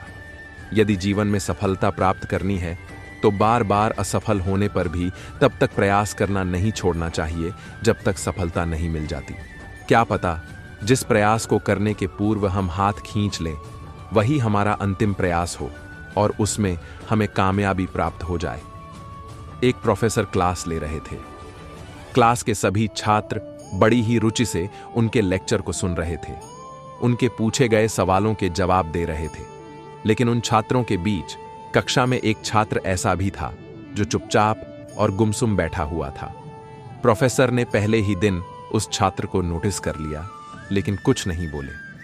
लेकिन जब 4 से 5 दिन तक ऐसा ही चला तो उन्होंने उस छात्र को क्लास के बाद अपने केबिन में बुलवाया और पूछा, तुम हर समय उदास रहते हो, क्लास में अकेले और चुपचाप बैठे रहते हो, लेक्चर पर भी ध्यान नहीं देते, क्या बात है, कुछ परेशानी है क्या? सर, वो छात्र कुछ हिचकिचाते हुए बोला, मेरे अतीत में कुछ ऐसा हुआ है जिसकी वजह से मैं परेशान रहता हूं, समझ नहीं आता क्या करूं। प्रोफेसर भले व्यक्ति थे। उन्होंने उस छात्र को शाम को अपने घर पर बुलवाया। शाम को जब छात्र प्रोफेसर के घर पहुंचा तो प्रोफेसर ने उसे अंदर बुलाकर बैठाया। फिर स्वयं किचन में चले गए और शिकंजी बनाने लगे। उन्होंने जानबूझकर शिकंजी में ज्यादा नमक डाल दिया। फिर किचन से बाहर आकर शिकंजी का गिलास छात्र को देकर कहा, ये लो, शिकंजी पियो। छात्र ने गिलास हाथ में लेकर जैसे ही एक घूंट लिया, अधिक नमक के स्वाद के कारण उसका मुंह अजीब सा बन गया। ये देख प्रोफेसर ने पूछा, क्या हुआ, शिकंजी पसंद नहीं आई? नहीं सर, ऐसी बात नहीं है, बस शिकंजी में नमक थोड़ा ज्यादा है। छात्र बोला, अरे अब तो ये बेकार हो गया, लाओ गिलास मुझे दो, मैं इसे फेंक देता हूं। प्रोफेसर ने छात्र से गिलास लेने के लिए अपना हाथ बढ़ाया, लेकिन छात्र ने मना करते हुए कहा, नहीं सर, बस नमक ही तो ज्यादा है, थोड़ी चीनी और मिलाएंगे तो स्वाद ठीक हो जाएगा। ये बात सुन प्रोफेसर गंभीर हो गए और बोले, सही कहा तुमने, अब इसे समझ भी जाओ, ये शिकंजी तुम्हारी जिंदगी है, इसमें घुला अधिक नमक तुम्हारे अतीत के बुरे अनुभव हैं। जैसे नमक को शिकंजी से बाहर नहीं निकाल सकते, वैसे ही उन बुरे अनुभवों को भी जीवन से अलग नहीं कर सकते। वे बुरे अनुभव भी जीवन का हिस्सा ही हैं। लेकिन जिस तरह हम चीनी घोलकर शिकंजी, एक बार एक छोटे से गांव में एक गरीब किसान रहता था। उसकी एक इकलौती बेटी थी, रीमा। रीमा बचपन से ही बहुत बुद्धिमान और मेहनती थी। वह पढ़ने लिखने में बहुत रुचि रखती थी, लेकिन गरीबी के कारण उसे स्कूल जाने का मौका नहीं मिला। रीमा ने घर के कामों में अपनी मां की मदद करते हुए शिक्षा प्राप्त करने का तरीका ढूंढा। वह खेतों में काम करती, घर का काम करती और जब भी मौका मिलता किताबें पढ़ती। रीमा ने पुराने अखबारों और पत्रिकाओं को भी इकट्ठा किया और उन्हें ध्यान से पढ़ा। एक दिन गांव में एक शिक्षक आया। शिक्षक ने रीमा को पढ़ते हुए देखा और उसकी प्रतिभा से प्रभावित हुआ। शिक्षक ने रीमा को मुफ्त में शिक्षा देने का फैसला किया। रीमा बहुत खुश थी और उसने कड़ी मेहनत करना शुरू कर दिया। रीमा ने अपनी पढ़ाई में उत्कृष्ट प्रदर्शन किया। वह अपनी कक्षा में हमेशा अव्वल रहती थी। शिक्षक ने रीमा को प्रोत्साहित किया कि वह आगे की पढ़ाई करे। रीमा ने शिक्षक की सलाह मानते हुए उच्च शिक्षा प्राप्त करने का फैसला किया। रीमा ने अपनी शिक्षा पूरी करने के लिए बहुत संघर्ष किया। उसे कई मुश्किलों का सामना करना पड़ा, लेकिन उसने हार नहीं मानी। रीमा ने अपनी मेहनत और लगन से सभी बाधाओं को पार किया और अपनी शिक्षा पूरी की। रीमा एक डॉक्टर बन गई। उसने गांव में एक छोटा सा क्लिनिक खोला और गरीब लोगों का मुफ्त इलाज करने लगी। रीमा ने अपने गांव और आसपास के क्षेत्रों में लोगों की जान बचाने में मदद की। रीमा की कहानी हमें सिखाती है कि गरीबी से भी सफलता प्राप्त की जा सकती है। यदि आप मेहनती और दृढ़ निश्चयी हैं, तो आप अपने सपनों को पूरा कर सकते हैं। रीमा एक प्रेरणा है जो हमें सिखाती है कि शिक्षा कितनी महत्वपूर्ण है और यह कैसे हमारे जीवन को बदल सकती है। गरीबी सफलता की बाधा नहीं है। मेहनत और लगन से आप कुछ भी हासिल कर सकते हैं। शिक्षा जीवन में सफलता प्राप्त करने के लिए महत्वपूर्ण है। दूसरों की मदद करना हमेशा अच्छा होता है। रीमा ने गरीबी के बावजूद भी शिक्षा प्राप्त करने का दृढ़ संकल्प लिया।